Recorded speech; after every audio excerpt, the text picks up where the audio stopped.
Deep in the snow-covered peaks north of what used to be Italy's Rust Belt, there is a facility so large and so deliberately hidden that most survivors do not even know it exists, and the ones who do cannot agree on what it was actually built for. Before I move forward, I'm counting on you to support my channel by clicking that tiny subscribe button so that we can spread these amazing videos to folks like you around the world. Thank you. I put this video together because Stella Montis kept coming up in fragments across the lore, and nobody had really sat down and tried to piece it all together in one place. This video focuses specifically on the why behind the facility, not just the what. When I was assembling it, I made a deliberate choice to lead with the facility's design philosophy before getting into the people who ran it, because I think that order tells a more coherent story. Some of the material about specific personnel has been set aside for a separate video, because dropping all of that in here would have buried the central question. Everything you see here is my interpretation of the lore. I think it points towards something specific, but I want to be clear that this is a reading, not the reading. Chapter 1. The Mountain That Should Not Exist. There is something wrong about Stella Montis the moment you start paying attention to it. Not wrong in the way that ruins are wrong, or in the way that abandoned places carry a kind of sadness. Wrong in a more deliberate sense, the kind of wrongness that suggests somebody planned it. The facility sits north of the Rust Belt region of Italy, carved into a mountain range that was never supposed to host anything more significant than seasonal weather stations and the occasional border checkpoint. It is not on any public record that has survived the collapse. It does not appear in any regional infrastructure document that researchers have been able to locate. For something this large, that absence is almost louder than its presence. The scale of Stella Montis is one of the first things that strikes anyone who encounters references to it in the surviving documentation. This was not a bunker. Bunkers are reactive, built in response to a threat that is already materializing or already obvious. What the lore suggests about Stella Montis is something more proactive, a facility designed with a long horizon in mind. The people who built it were thinking in decades, possibly generations.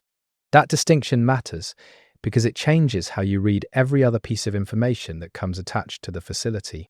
The mountain itself was selected for reasons that go beyond simple geography, at least that is what the fragmentary records suggest. Elevation was part of it.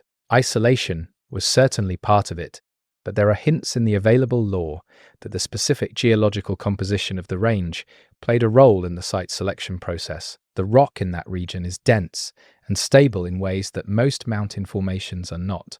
And that kind of stability matters enormously when you are planning to carve several floors of precision research infrastructure into a living mountainside. The construction of Stella Montis predates the Ark invasion by a significant margin, and that is the detail that rewrites everything else.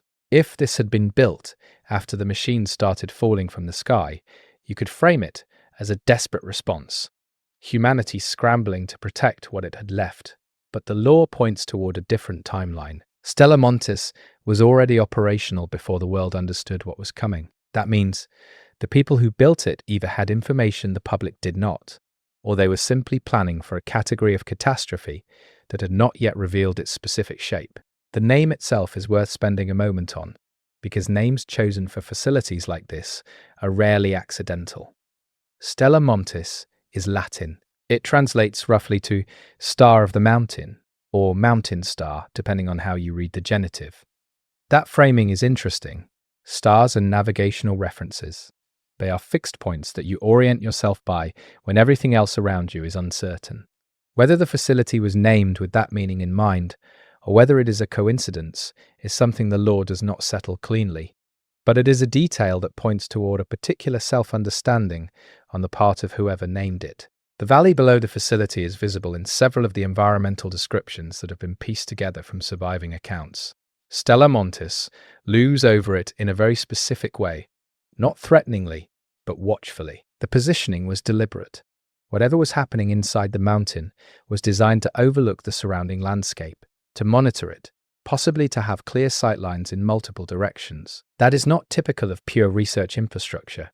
Research facilities do not need to watch valleys. That detail suggests a dual function, research on one hand and observation on the other. One of the more consistent threads across the available law is the emphasis on the facility's self-sufficiency. Stella Montis was not designed to depend on external supply chains in any conventional sense. Power generation was internal. Water sources were internal.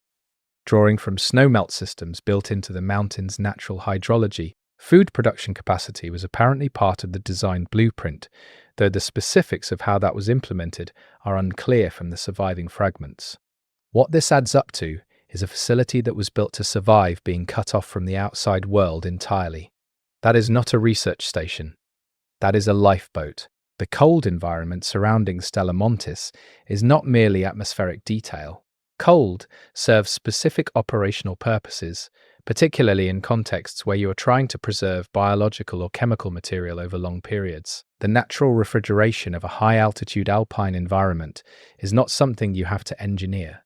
It comes with the location, and it suggests that whoever selected this site understood that the cold would be an asset rather than a liability. In the context of a preservation-focused facility, that is a meaningful design choice. The sealing of Stella Montis is another piece of the puzzle that the law handles with deliberate ambiguity. At some point, the last occupants closed the facility and cut it off from the outside. This was not a collapse or a raid or a catastrophic failure. The language surrounding this event, where it appears in the law, suggests a choice. Someone or a group of someones made a decision to seal the doors, and they did so in a way that implies they intended for what was inside to remain protected. Whether they expected to return or whether the sealing was meant to be permanent is one of the central mysteries the law has not resolved. The idea that Stella Montis was the last bulwark of humanity's preservation is a phrase that appears in connection with the facility in a way that feels almost ceremonial. It does not read like a functional description. It reads like something that was believed, a conviction held by the people inside the facility about what they were doing and why it mattered. Beliefs like that tend to shape how organizations behave, what decisions they make under pressure, what they are willing to sacrifice. Understanding that Stella Montis was animated by a particular ideology about human survival is important context for almost everything else. The Rust Belt of Italy, the region immediately south of where Stella Montis sits, provides a useful backdrop for understanding the facility's context. The Rust Belt designation implies heavy industry, manufacturing, the kind of dense economic activity that characterized certain European regions in the 20th and early 20th centuries. That kind of environment produces a particular social and economic landscape, one where resource extraction and large-scale construction were normalized, where the infrastructure for moving massive amounts of material already existed. Building something like Stella Montis in proximity to that kind of logistical capacity makes sense. You would need it. The remnants of humanity's lost ambitions, as the law frames the contents of Stella Montis, is a phrase that deserves careful reading. Lost ambitions is not the same as failed ambitions. Failure implies that something was tried and did not work. Loss implies that something was abandoned, perhaps because circumstances changed, perhaps because the people who carried those ambitions were no longer able to pursue them. That distinction suggests that what is inside Stella Montis is not a record of defeat. It may be a record of something that was simply never finished. The facility's depth within the mountain is another element that the law returns to in multiple contexts. Carved deep into the mountainside is a phrase that implies more than simple excavation. Deep suggests layers, floors, sections that descend below the natural grade of the terrain. In a structure built for preservation and long-term habitation, depth provides insulation, both thermal and against whatever threats the surface might present. The deeper you go, the more protected you are from nearly everything. The people who designed Stella Montis clearly understood that principle. What the law does not tell us directly, but what can be inferred from the fragments, is that Stella Montis required an enormous amount of institutional support to build. This was not a private project. Even the most well-funded private entities do not carve functioning research facilities into alpine mountains without significant logistical and political backing. That backing leaves traces, and the absence of those traces in public records is itself a form of evidence. Stella Montis was deliberately obscured. That kind of obscuration requires resources and authority that only certain kinds of institutions possess. The grand intent hinted at by the facility's scale is a phrase that the law uses almost carefully, as though the writers knew they were not ready to define it fully. Grand intent could mean many things. It could refer to scientific ambition, the desire to push research into territory that conventional institutions would not or could not access. It could refer to political ambition, the preservation of a particular group or ideology. It could refer to something more fundamental, the preservation of the biological and cultural material of humanity as a species. The law suggests all three are possible, and possibly that all three were simultaneously true. One reading of Stella Montis that the available fragments support is that it was designed as a parallel civilization in miniature, not a backup copy of what existed on the surface, but a deliberate selection and curation of what whoever built it believed was most worth saving. That framing has significant implications. It means that someone made choices about what to include and what to leave out. It means that the contents of Stella Montis reflect a particular set of values and priorities. And it means that understanding those values is essential to understanding what the facility was actually for. The pristine environment described in connection with Stella Montis is in sharp contrast to the industrial character of the Rust Belt to the south. That contrast seems intentional. You do not place a preservation facility adjacent to a zone of heavy industrial activity by accident. The mountain acts as a natural separator, a boundary between the world of industrial extraction and whatever process of careful, controlled preservation was being carried out inside. The geography reinforces the purpose. The looming quality of Stella Montis, the way it oversees the valley, is an architectural statement as much as it is a physical reality. Facilities that are meant to be hidden do not loom. They are built into hillsides, they avoid commanding positions, they minimize their visual profile. Stella Montis was carved into a mountainside in a way that gives it dominance over the surrounding landscape. That suggests a facility that was not purely clandestine. It was known at least to the people who needed to know about it.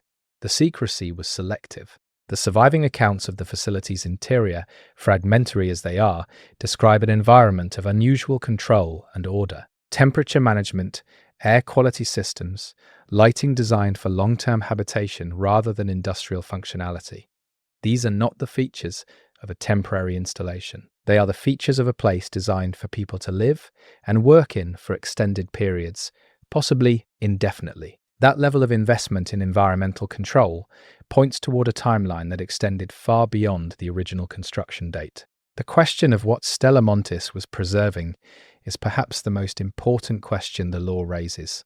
The language around the facility points toward preservation as its core function, but the object of that preservation is never stated directly. Biology is one possibility. The cold, the controlled environment, the internal systems all support a reading where biological material, perhaps genetic archives, perhaps living specimens, was being maintained. Knowledge is another possibility. Cultural and scientific records stored in formats designed to survive long periods without maintenance. People is a third possibility, a community maintained in isolation until the outside world was safe to return to. The relationship between Stella Montis and the Ark invasion is something the law has not settled, but the timing suggests a connection that goes beyond coincidence. If the facility was operational before the invasion began, two explanations emerge. Either the builders had some foreknowledge of what was coming, or they were building for a generic catastrophe and the Ark invasion simply turned out to be the specific catastrophe their planning had addressed. Both explanations are unsettling in different ways, and the law seems comfortable leaving both possibilities open simultaneously. The idea that Stella Montis was humanity's last bulwark points toward a very specific moment in the chronology. Not the first response to a crisis, not an early intervention, the last one. That framing suggests that by the time Stella Montis became operationally significant, most other responses to the Ark invasion had failed or been abandoned. The facility was not Plan A or even Plan B. It was the final contingency, the thing that was supposed to remain standing when everything else fell. The silence that now surrounds Stella Montis is one of the law's most evocative elements. No broadcasts, no signals, no evidence of ongoing activity. For a facility of this scale and stated purpose, that silence is not neutral. It is either evidence of a catastrophic failure, everyone inside is gone, or it is evidence of a deliberate communications blackout.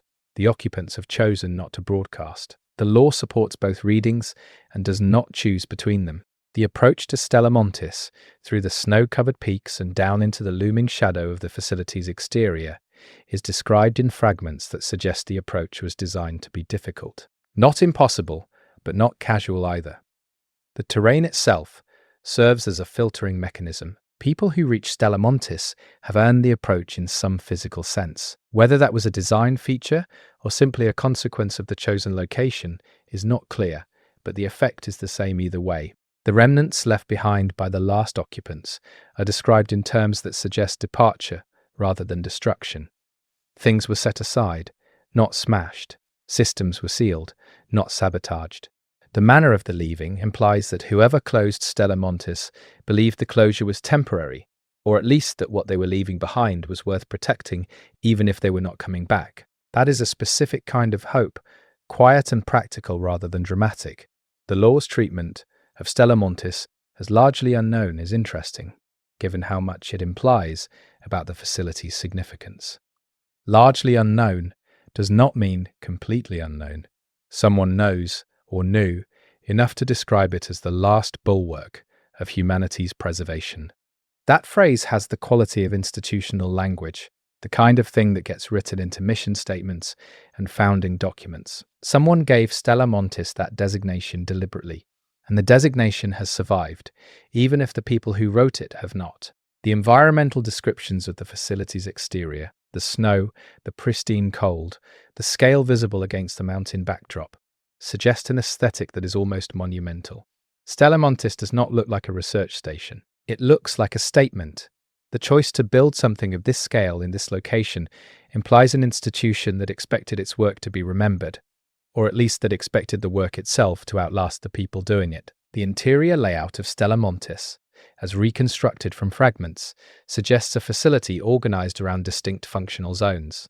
Research areas, habitation areas, storage systems, environmental management infrastructure. The separation of these zones into distinct sections implies a design philosophy that valued compartmentalization not just for security reasons, but for operational reasons. Different parts of the facility could function independently of each other if one section failed. That kind of redundancy is expensive to build, but invaluable when things go wrong. The question of who funded Stella Montis is one that the law circles around without answering directly. The scale of the facility implies resources that were not available to ordinary research institutions or private entities, but the deliberate absence from public records suggests that the funding was not channeled through conventional governmental or intergovernmental structures either. The most likely reading is that Stella Montis was funded through a combination of sources, each of which knew only part of what the total project was, a classic strategy for maintaining operational secrecy at the highest levels. The relationship between Stella Montis and other surviving human communities is another area where the law suggests, rather than states. Most Ark Raiders law treats surviving communities as isolated and mutually suspicious.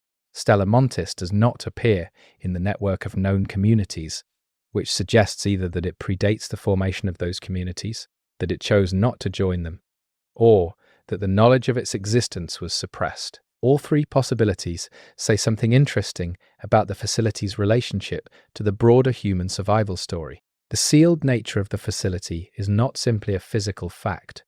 In the context of the law, the sealing of Stella Montis functions as a narrative boundary. Everything inside is unknown, and the not knowing is part of what makes the facility significant. It is a locked box that the law acknowledges but does not open. The mystery is not an accident. It is a structural feature of how the facility is presented, and it invites exactly the kind of interpretation this video is attempting. The vast scale of Stella Montis mentioned in the law is a phrase that does real work. Vast suggests something beyond what a normal research mission would require. Even major scientific projects do not typically require facilities of vast scale unless the scope of their work requires the housing and management of large-scale systems or large numbers of people or large volumes of material. Vast implies that Stella Montis was doing something that needed room, and that the room was deliberately provided. The idea that Stella Montis was a bulwark specifically implies a defensive function. A bulwark is not just a place. It is a position held against a threat. That framing suggests that whoever described Stella Montis this way understood it as being in opposition to something, defending something against a specific kind of danger. That is different from simply being a research facility or a preservation archive. It implies an active stance, a choice to stand between a threat and what was being protected. The specific mention of the valley below the facility is a geographic detail that the law uses to position Stella Montis within a landscape. The valley is below, the facility is above. That vertical relationship carries meaning in the context of fortification and observation. Height is advantage. The facility's position above the valley gives it both a defensive advantage and a monitoring advantage. Whether the monitoring function was ever used actively is unclear, but the capacity for it was built into the location. The way the law describes Stella Montis as looming silently suggests a quality of waiting. Not abandoned in the way that places are abandoned when people leave in a hurry, waiting in the way that things wait when they have been placed on hold. There is a distinction between silence that means emptiness and silence that means patience, and the law seems to be gesturing toward the latter. Stella Montis is silent because it is waiting, not because it is empty. The lost ambitions phrasing that attaches to the remnants found in Stella Montis is one of the more emotionally significant pieces of language in the law. It does not describe failure, it describes incompletion. The ambitions were real, they were pursued. They were not achieved, at least not fully. The things left inside the facility are the physical evidence of a project that ran out of time or ran out of people before it could be finished. That is a different kind of tragedy than simple destruction, and it is one the law handles with some care. The emphasis on Stella Montis being secluded is worth more than a passing note. Seclusion implies a choice. Mountains are inaccessible, but seclusion implies that the facility itself contributed to its own isolation, that it was designed to maintain a separation from the outside world. This was not a facility that received visitors. It was not integrated into any regional infrastructure. It existed in a kind of intentional separateness that served a specific operational purpose. The possibility that Stella Montis was never discovered by the Ark machines is something the law does not address directly, but which is implied by the facility's continued existence in any form. If the machines had found it and treated it the way they treated other human installations, there would not be much left to describe. The facility's survival suggests either that the mountain provided sufficient camouflage against whatever detection methods the Ark machines use, or that the machines have not yet directed attention to that region, or that the facility's systems include some form of active concealment. All three possibilities are interesting. The research dimension of Stella Montis is something the law acknowledges without specifying. It was a research facility. What it was researching is not stated clearly. But the context of the Ark invasion and the emphasis on preservation suggests that at least some of the research was directed at understanding the invasion, or at developing responses to it, or at preserving the scientific knowledge needed to eventually mount an effective response. A facility this large, with this level of self-sufficiency, was not conducting purely academic research. The human cost of building and maintaining Stella Montis is something the law almost entirely ignores, which is itself a form of information. Large-scale covert facilities require enormous numbers of people to construct and operate, and those people create records, families, social connections. The suppression of those records implies either that the facility maintained extremely tight control over the personal lives of its staff, or that the records were actively suppressed after the fact, or that the people involved had their identities protected in ways that normal employees do not. All of this suggests a very specific kind of institutional culture. The phrase "carved deep into the mountainside" carries an interesting connotation of effort and permanence. Carving is not a temporary process. You carve things that are meant to last. The depth of the carving implies not just that the facility is inside the mountain, but that it was built to be inside the mountain, to be protected by the rock itself as a structural component of its design. This is not a building placed against a mountain. This is a building that is the mountain, or at least a part of it. The law's suggestion that Stella Montis was built with a grand intent is perhaps the most interesting piece of language associated with the facility. Grand is a word that carries a specific connotation of scale and seriousness. Grand intent is not ordinary ambition. It is the kind of intent that gets written into founding documents and institutional charters. It implies that whoever built Stella Montis believed they were doing something historically significant, something that would matter beyond their own lifetimes. That belief shaped every decision they made about the facility. The contrast between the facility's grand scale and the silence that now surrounds it is one of the most effective narrative techniques in the law's handling of Stella Montis. Something built with grand intent should be active, operational, producing results. The silence suggests that the intent and the outcome have diverged. What was supposed to be humanity's last defense is quiet. Whether that quiet means it succeeded and is done, failed and is empty, or is waiting for circumstances to change is the question the law refuses to answer. The cold that surrounds Stella Montis is not merely environmental context. Cold is a preservation mechanism. It slows decay. It maintains biological and chemical material in stable states for far longer than warmer environments allow. The choice of a high-altitude alpine location for a preservation-focused facility is not coincidental. The cold is doing work, passive environmental work, that does not require power or maintenance to continue. Even if all the active systems inside the facility have failed, the mountain itself continues to perform its preservation function. The law frames Stella Montis as something discovered or encountered, rather than something actively sought out by the raiders who interact with it. That framing is significant. It suggests that the knowledge of the facility's existence is not widely distributed even among Ark raiders.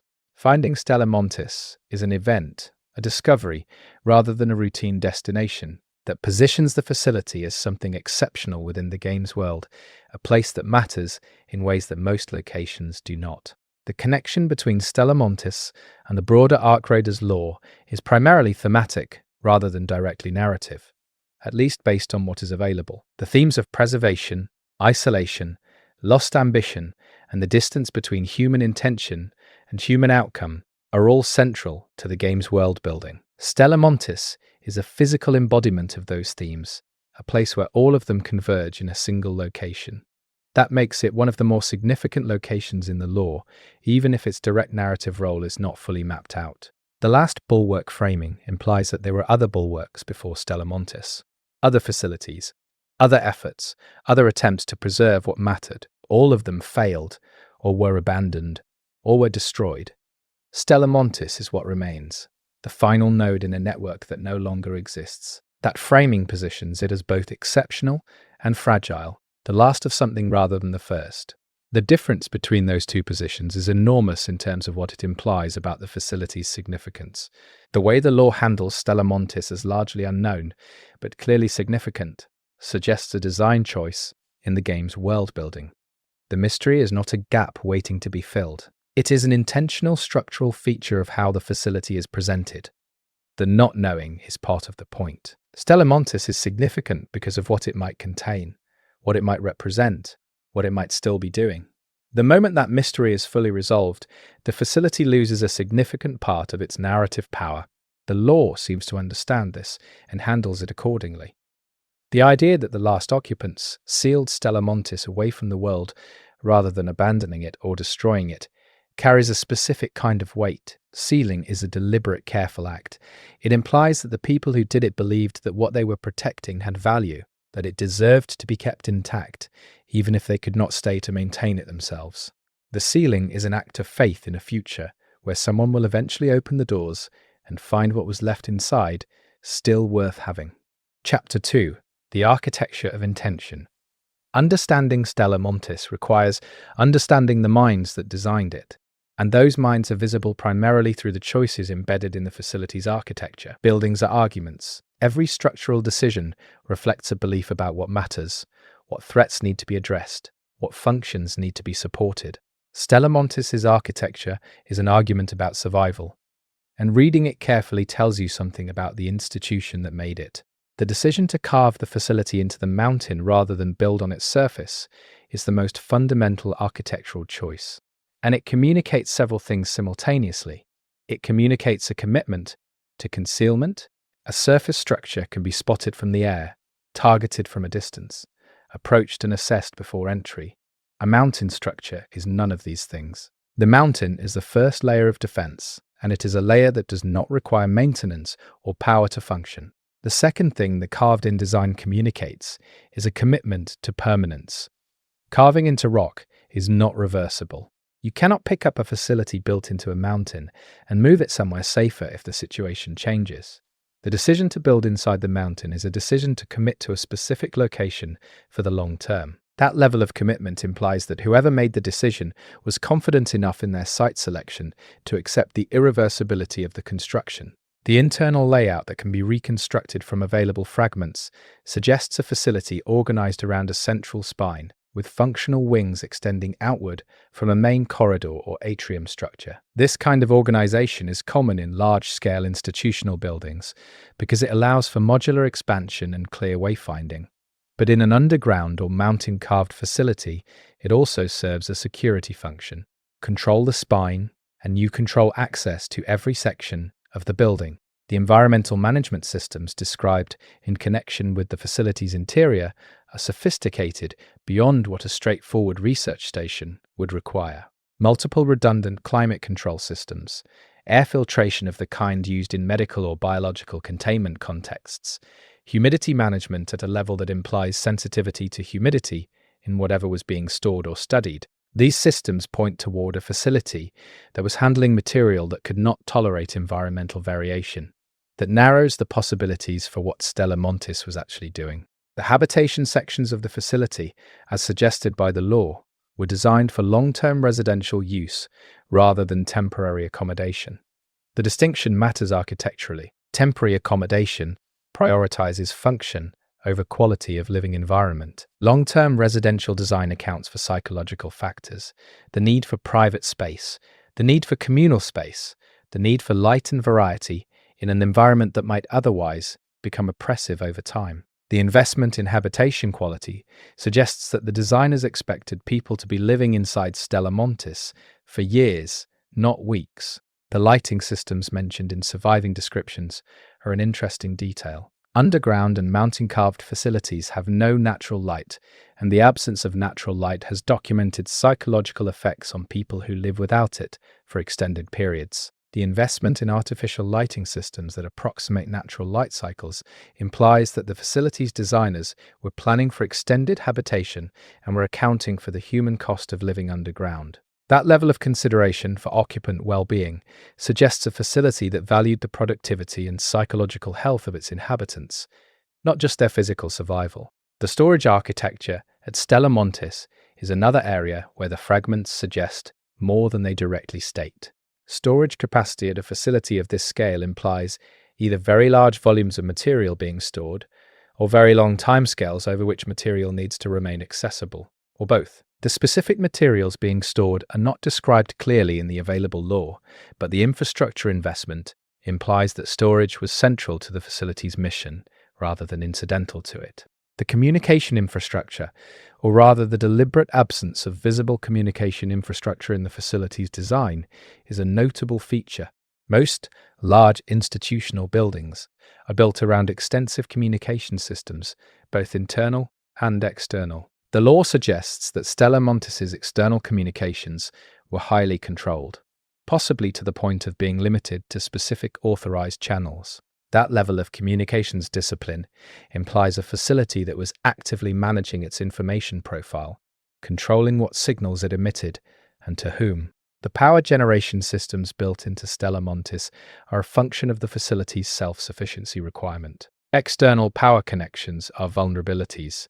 They can be traced, they can be cut, they can be compromised. A facility designed for long-term independent operation in a scenario where external infrastructure has failed needs to generate its own power from sources that are intrinsic to the location. Geothermal potential, hydroelectric capacity from snowmelt, and potentially nuclear power generation are all possibilities that the mountain environment could support. The law does not specify which systems were used, but the self-sufficiency claim implies at least one primary and one backup generation system. The water systems at Stella Montis are tied directly to the mountain's natural hydrology.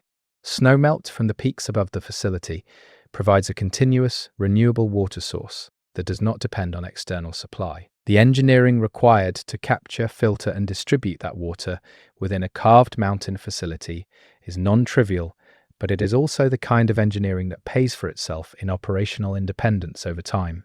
This is not a facility that was going to run out of water as long as snow fell on the peaks above it.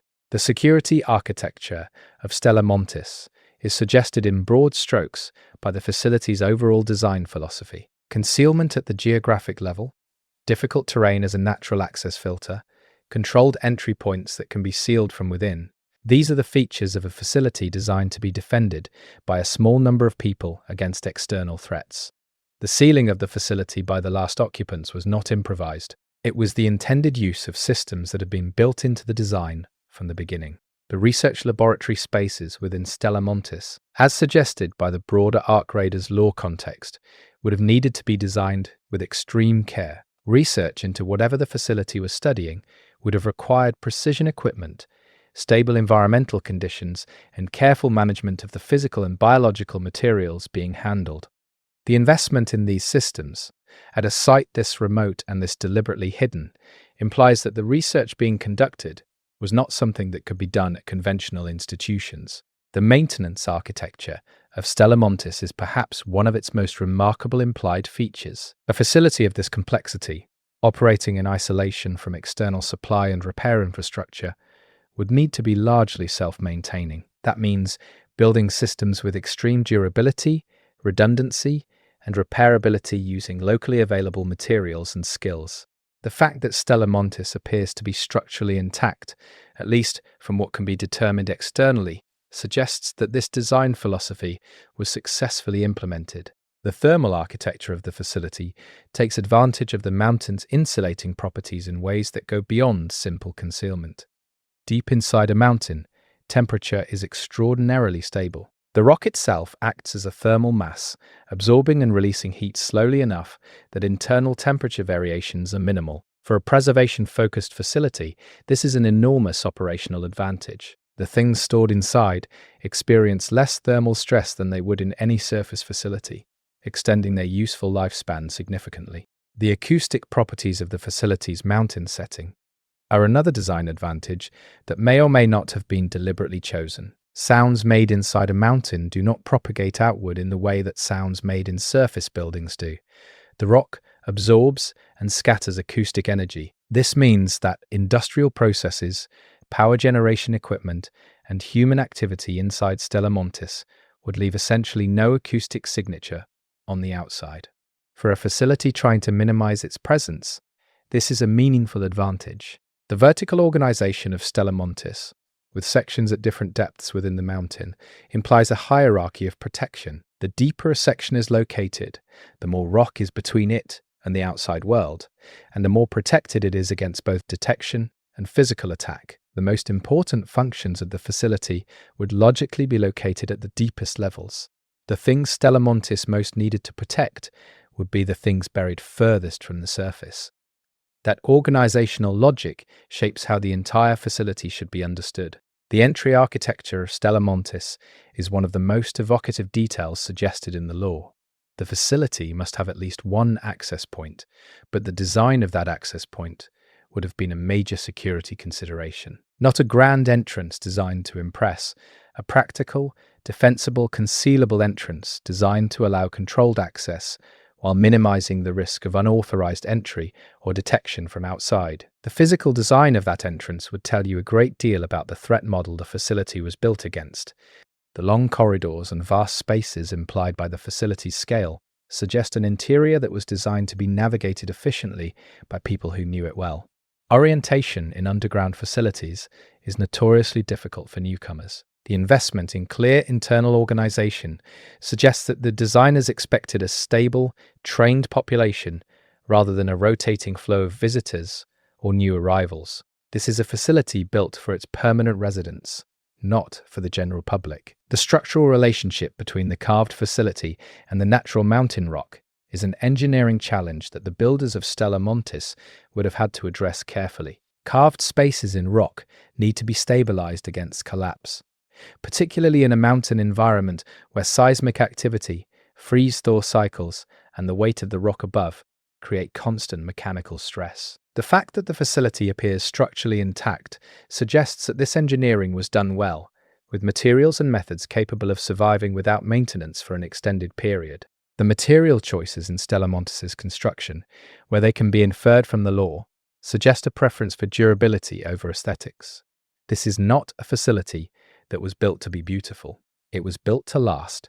The specific materials used in certain contexts, particularly in storage areas and preservation systems, would have been chosen for their longevity and resistance to environmental degradation. The builders were thinking about timescales that most construction projects do not consider. The modular nature of some of Stella Montis's internal systems is suggested by the way the law describes the facility as having remained functional across time. Systems that cannot be maintained eventually fail. Systems that are designed to be maintained with available resources and skills can be kept running indefinitely. The modular design philosophy, where components can be replaced or repaired without taking down the entire system, is the only architecture that works in a truly isolated environment. The emergency protocols built into the facility's design are suggested by the sealing mechanism. The last occupants were able to seal the facility in a way that implies the sealing was planned for, that systems existed to enable it, and that the occupants knew how to use them. Emergency sealing of this kind is a specific design feature, built in because the designers anticipated a scenario where it would be needed. That anticipation is itself significant. They knew, or suspected, that the day might come when the doors needed to close. The relationship between the facility's designed functions and its actual use over time is an area where the law suggests significant divergence. What Stella Montis was built to do, and what it ended up doing in the final period before it was sealed, may have been quite different things. Facilities of this kind tend to adapt to circumstances, adding functions or repurposing spaces as the situation evolves. The remnants of lost ambitions may include evidence of this adaptation, projects that began as something and ended as something else. The thermal management of the biological preservation areas, if the facility was indeed housing biological material, would have been among the most technically demanding aspects of the design. Biological preservation at the scale implied by Stella Montis requires precise temperature control, backup systems for when primary systems fail, and long-term supply of whatever consumables the preservation process requires. Meeting all of these requirements in an isolated mountain environment is a significant engineering achievement. The relationship between the habitation sections and the research sections within Stella Montis is an important organizational question. In facilities where people live and work in close proximity for extended periods, the physical relationship between living spaces and working spaces has significant effects on both productivity and psychological health. The law does not specify the exact layout, but the implied scale of the facility suggests enough space to maintain meaningful separation between the two functions, which would have been an important design consideration. The archives within Stella Montis, assuming they exist as the preservation theme suggests, would have been designed with a specific philosophy toward information storage. Paper degrades. Digital storage requires power and hardware that itself degrades. Long-term information preservation requires either highly durable physical media or redundant systems that can be regularly refreshed. The choice of storage medium and the redundancy built into the archival systems would tell you a great deal about how long the designers expected the facility to remain without maintenance. The orientation systems within the facility, the signage, color coding, or other navigational cues that allow occupants to know where they are inside a large underground structure, are a small but telling detail. These systems exist for the benefit of the people who live and work in the facility. Their design reflects assumptions about how many people are using the space, how familiar they are with the layout, and how important it is for newcomers to be able to navigate without guidance. The specifics of these systems would reveal a great deal about the facility's social organization. The waste management systems at Stella Montis are a practical infrastructure element that the law does not address directly, but which the facility's self-sufficiency claim implies were carefully designed.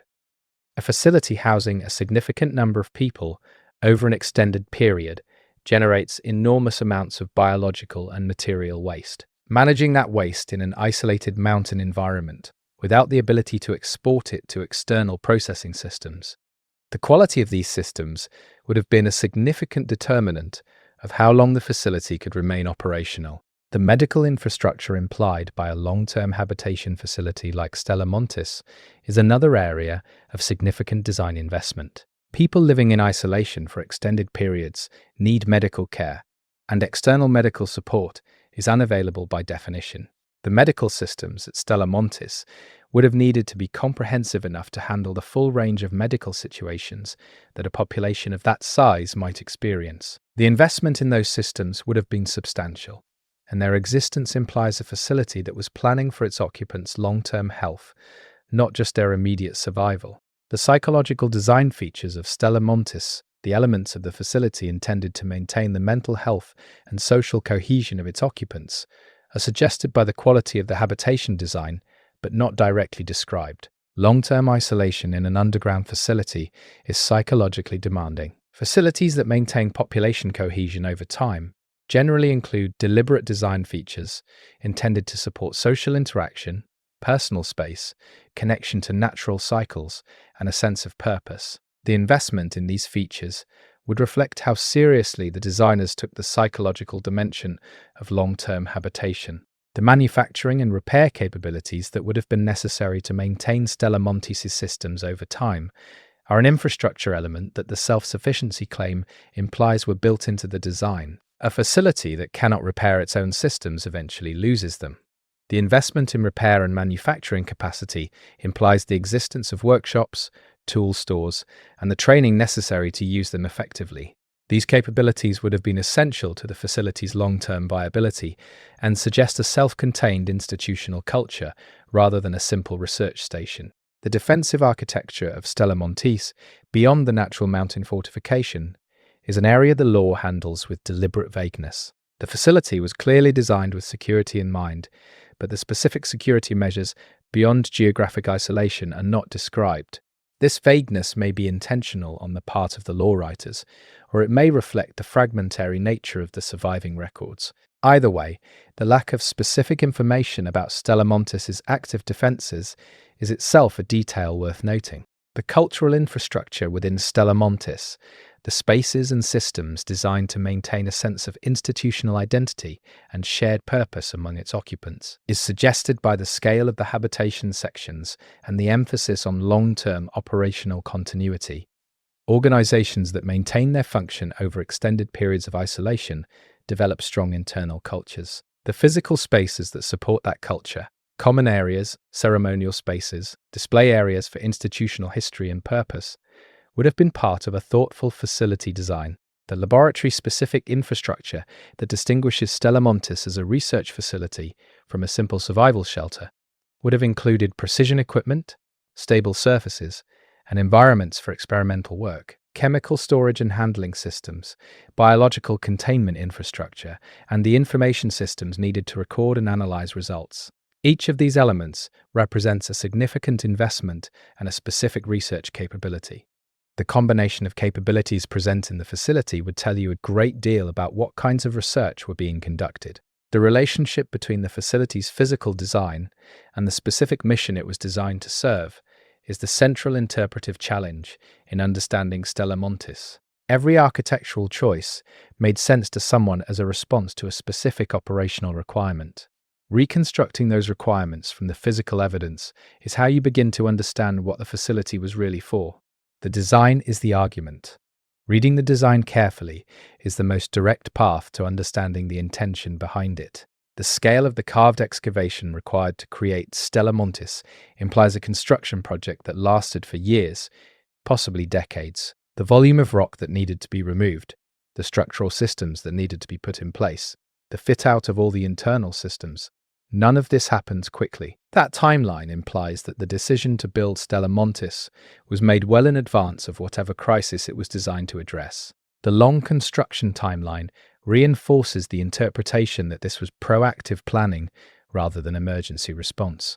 The energy efficiency of Stella Montis' design would have been a critical consideration given the need for long-term energy self-sufficiency. Systems that are highly energy efficient can be run for longer on a given power budget, extending the facility's operational lifetime without requiring increases in power generation capacity. The investment in energy efficiency is an investment in operational longevity. and it reflects the same long-horizon thinking that characterizes the rest of the facility's design philosophy. The acoustic design of the research and preservation areas within Stella Montis, where it can be inferred, suggests spaces designed for concentration and precision. Loud environments are not compatible with sensitive research or careful preservation work. The investment in acoustic management implies an institutional understanding of the relationship between environment and performance quality, and a commitment to providing the physical conditions that the facility's mission required. The signaling architecture of Stella Montis, the systems designed to allow different parts of the facility to communicate with each other, would have been a critical infrastructure element in a building of this scale. Internal communications in an underground facility that lacks line of sight between sections require dedicated infrastructure. The sophistication of this infrastructure would have determined how effectively the facility could coordinate its activities across its various sections. The relationship between the facility's physical infrastructure and the information it was designed to preserve is a question of fit. Good facility design serves its mission. If Stella Montis was primarily a biological preservation facility, the physical systems would have been designed around biological storage requirements. If it was primarily an information archive, the systems would have been optimized for data storage and protection. If it served multiple preservation functions simultaneously, the design would reflect that complexity in its organization and resource allocation. The longevity of Stella Montis's structural integrity, in the absence of active maintenance, is one of the most important implied design features of the facility. Rock-carved structures generally require less active maintenance than surface buildings, but they are not maintenance-free.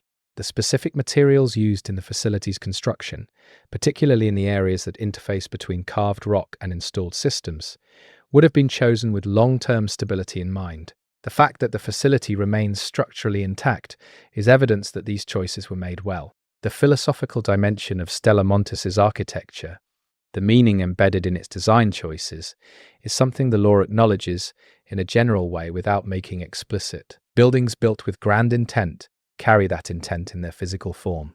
The scale, the permanence, the investment in quality and longevity, all of these communicate something about what the builders believed they were doing and why they believed it mattered. Reading those architectural messages carefully is part of understanding what Stella Montis was actually for.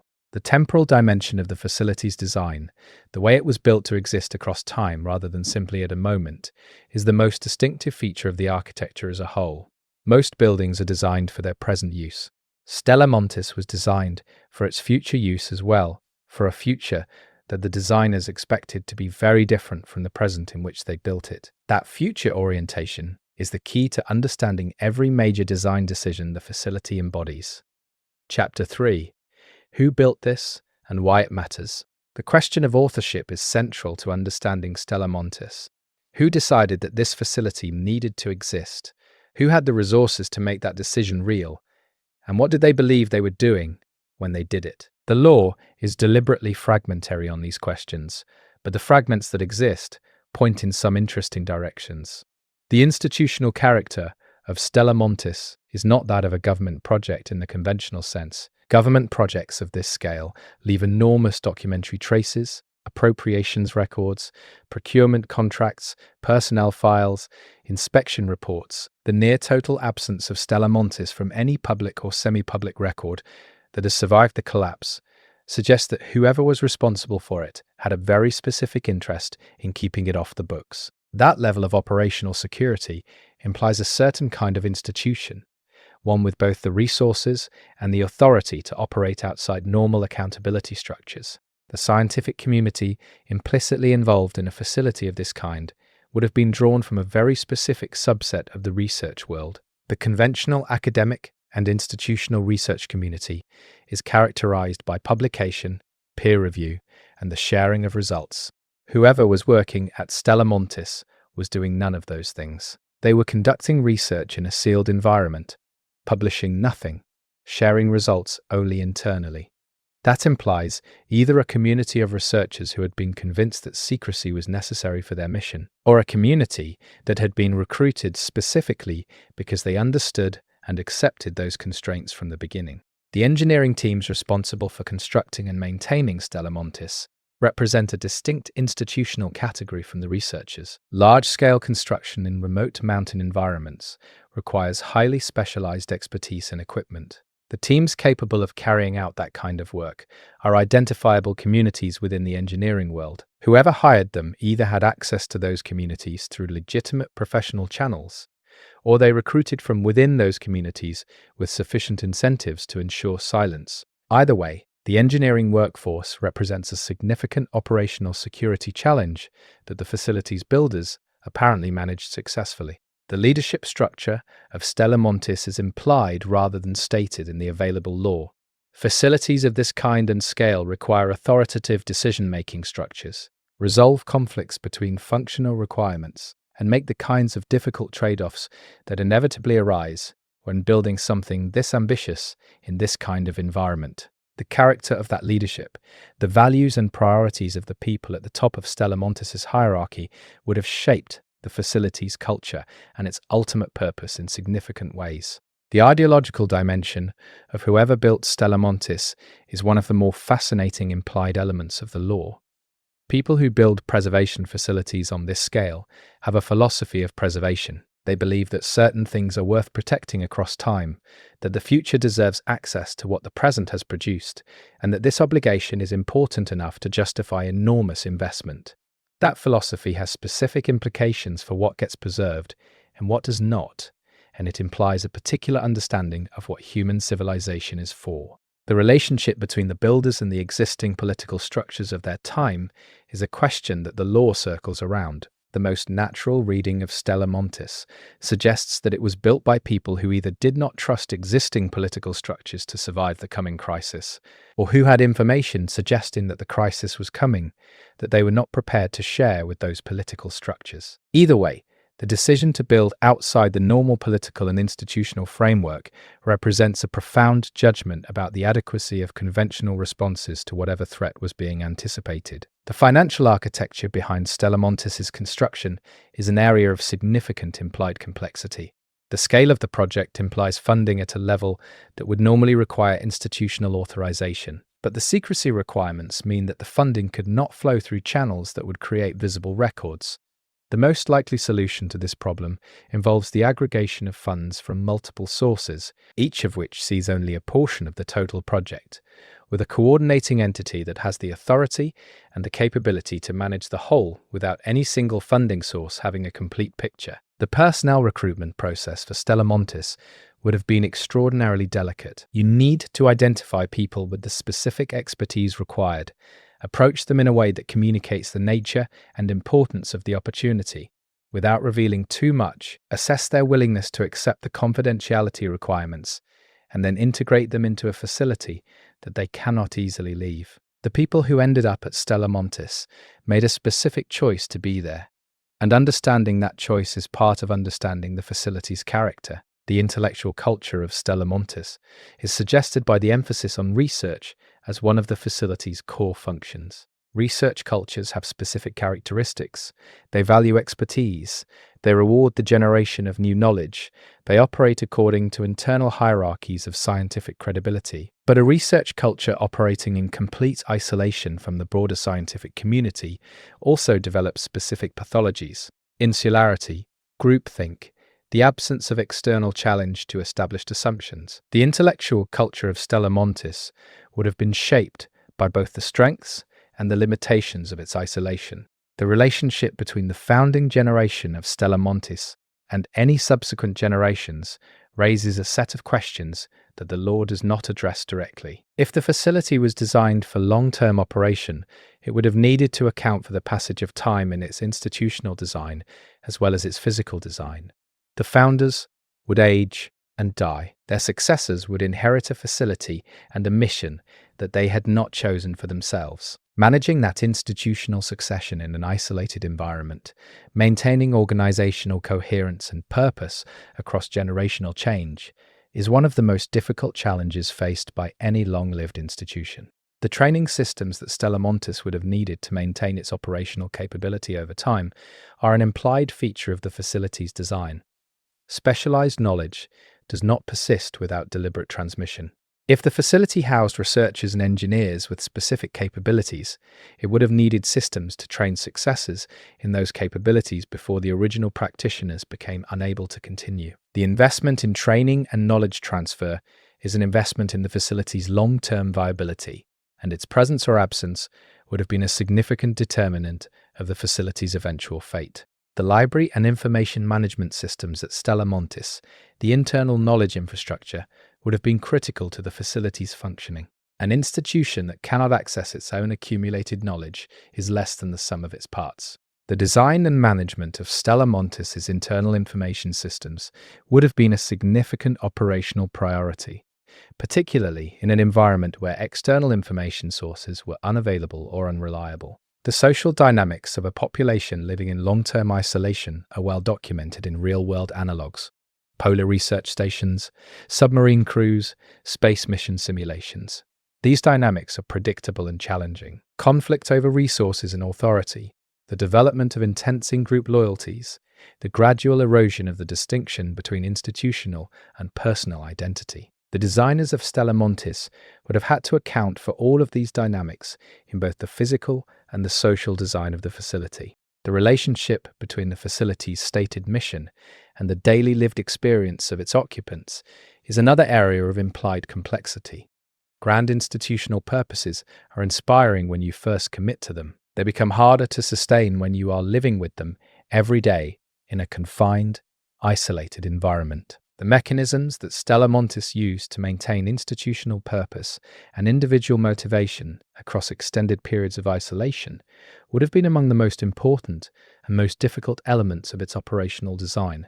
The external intelligence function of Stella Montis, its system for monitoring events in the outside world, would have been critical to its ability to adapt to changing circumstances. A facility in complete communications blackout eventually loses the ability to make informed decisions about its own future. Some level of incoming intelligence, even if outgoing communications were tightly controlled, would have been necessary to maintain the facility's relevance to the situation it was designed to address.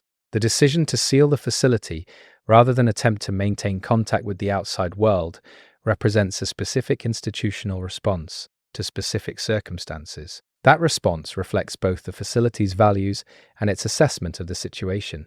Whatever happened in the outside world that prompted the sealing, the decision reveals something about how the leadership of Stella Montis understood their mission and their responsibility. They chose preservation over engagement, silence over communication. That is a specific philosophical position, and it has implications for everything that followed.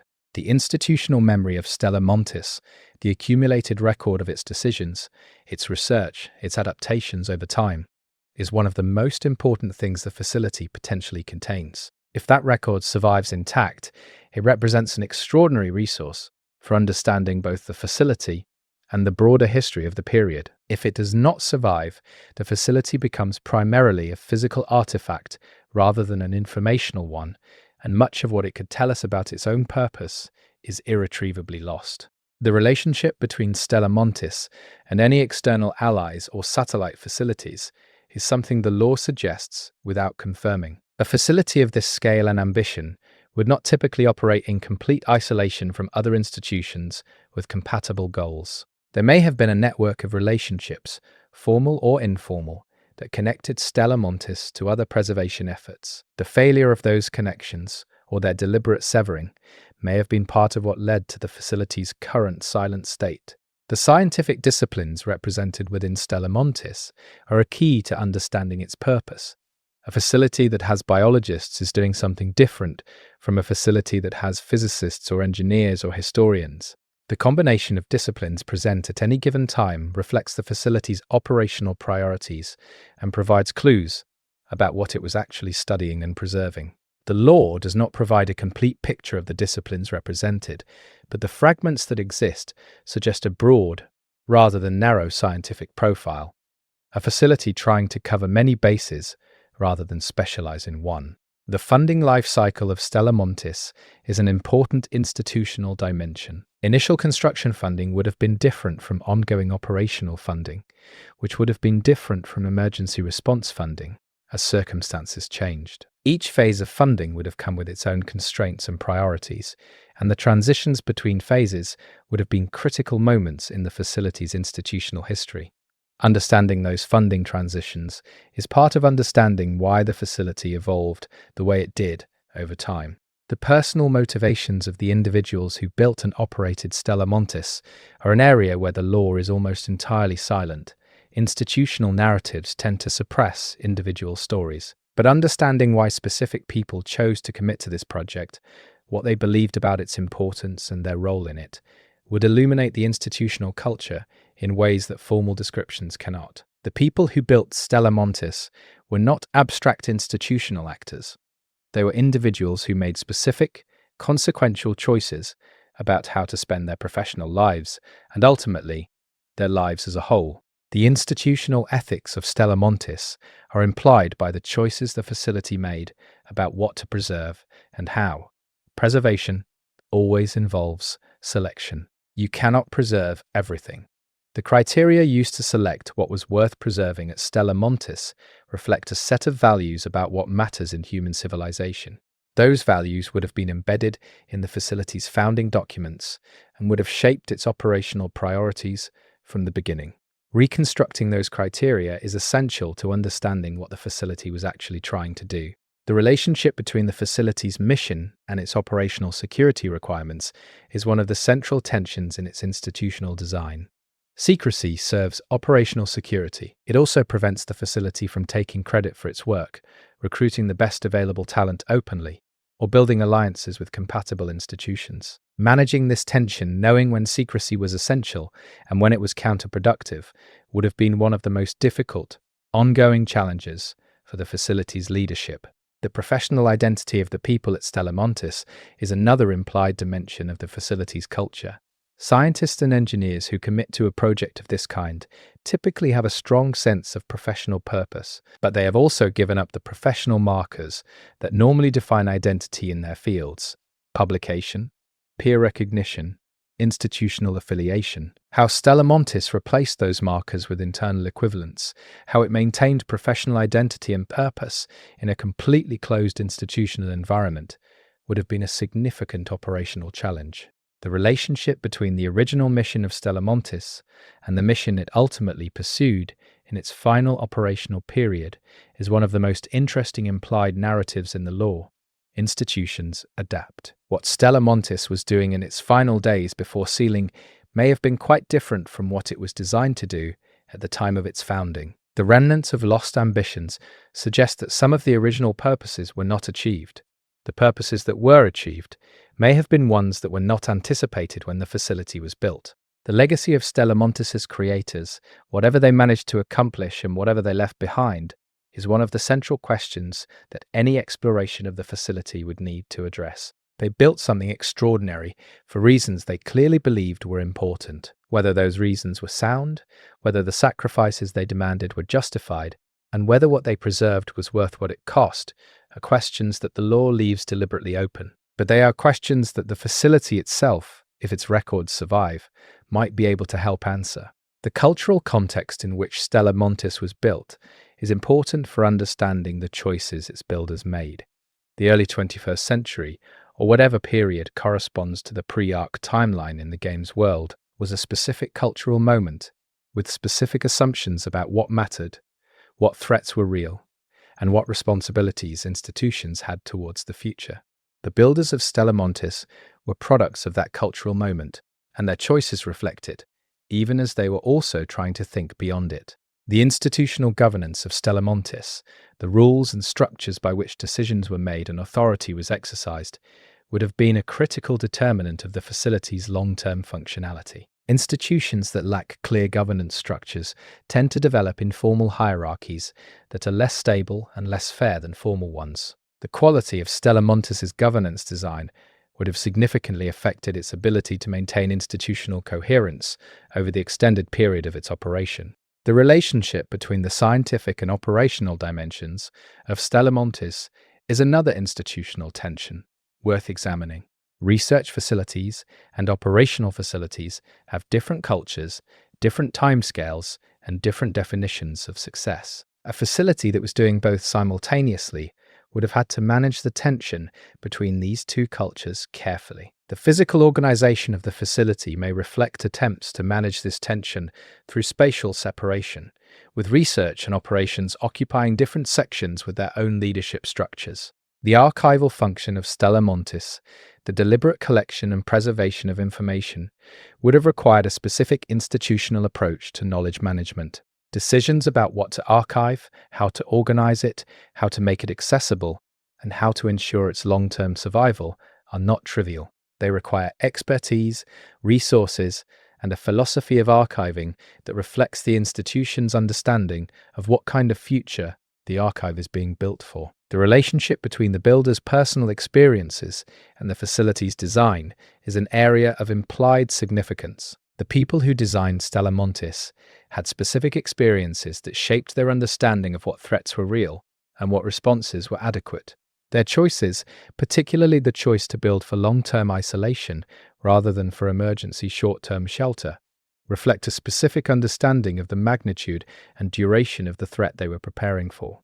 Understanding that understanding is essential to understanding the facility. The institutional timeline of Stella Montis, from initial concept to construction to operation to sealing, is a narrative that the law sketches in broad strokes without filling in the details. Each phase of that timeline represents a different kind of institutional challenge and a different set of priorities. The decisions made in each phase shape the choices available in the next one. Reconstructing that timeline, even partially, is one of the most useful things you can do in trying to understand what the facility was for. The relationship between Stella Montis and the broader human response to the Ark invasion is perhaps the most important contextual question.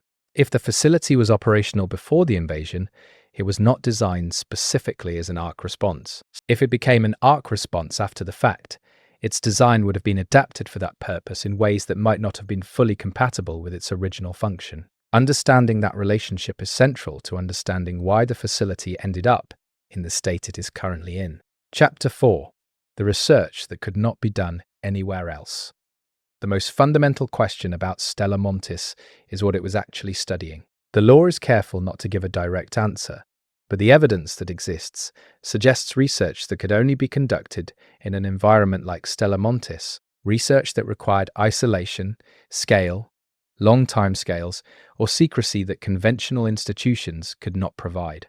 The concept of unconventional research is central to understanding what Stella Montis was for. Conventional research happens in universities, in national laboratories, in corporate research facilities. It is subject to peer review, regulatory oversight, funding cycles that are tied to short-term results, and the need to demonstrate progress in ways that satisfy funders and oversight bodies. Research that does not fit within these constraints either does not get done, or it gets done in places that are specifically designed to operate outside those constraints.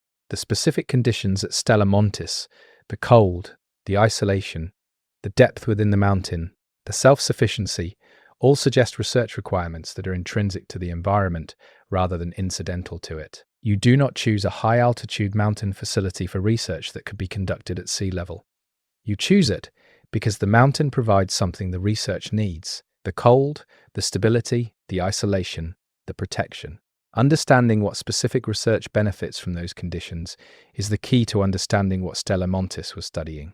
Biological preservation research is one of the most compelling candidates for Stella Montis's primary research focus. The cold environment, the controlled atmospheric systems, the emphasis on long-term storage capacity, all of these are consistent with a research program focused on the preservation of biological material over extended time periods.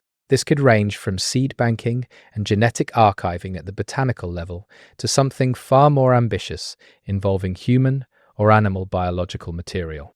The Ark invasion provides an interesting context for biological preservation research. If the machines were destroying ecosystems as well as human civilization, the preservation of biological diversity becomes an emergency research priority. A facility already engaged in biological preservation research would have been positioned to pivot toward this mission quickly. The question is whether the facility was doing this kind of research before the invasion, and if so, what its original motivation was. Medical research in a completely isolated environment raises questions about ethical oversight that the law does not address directly. The research conducted at Stella Montis would have been subject only to the ethical frameworks that the institution itself chose to adopt. In practice, this means that research could have proceeded in directions that would not have been permitted at conventional institutions. Whether that freedom was used responsibly or not is something the surviving evidence might be able to answer. The physical sciences, particularly geology and materials science, are another category of research that benefits from the specific environment of Stella Montis. The mountain itself is a research subject, and proximity to it provides unique experimental opportunities.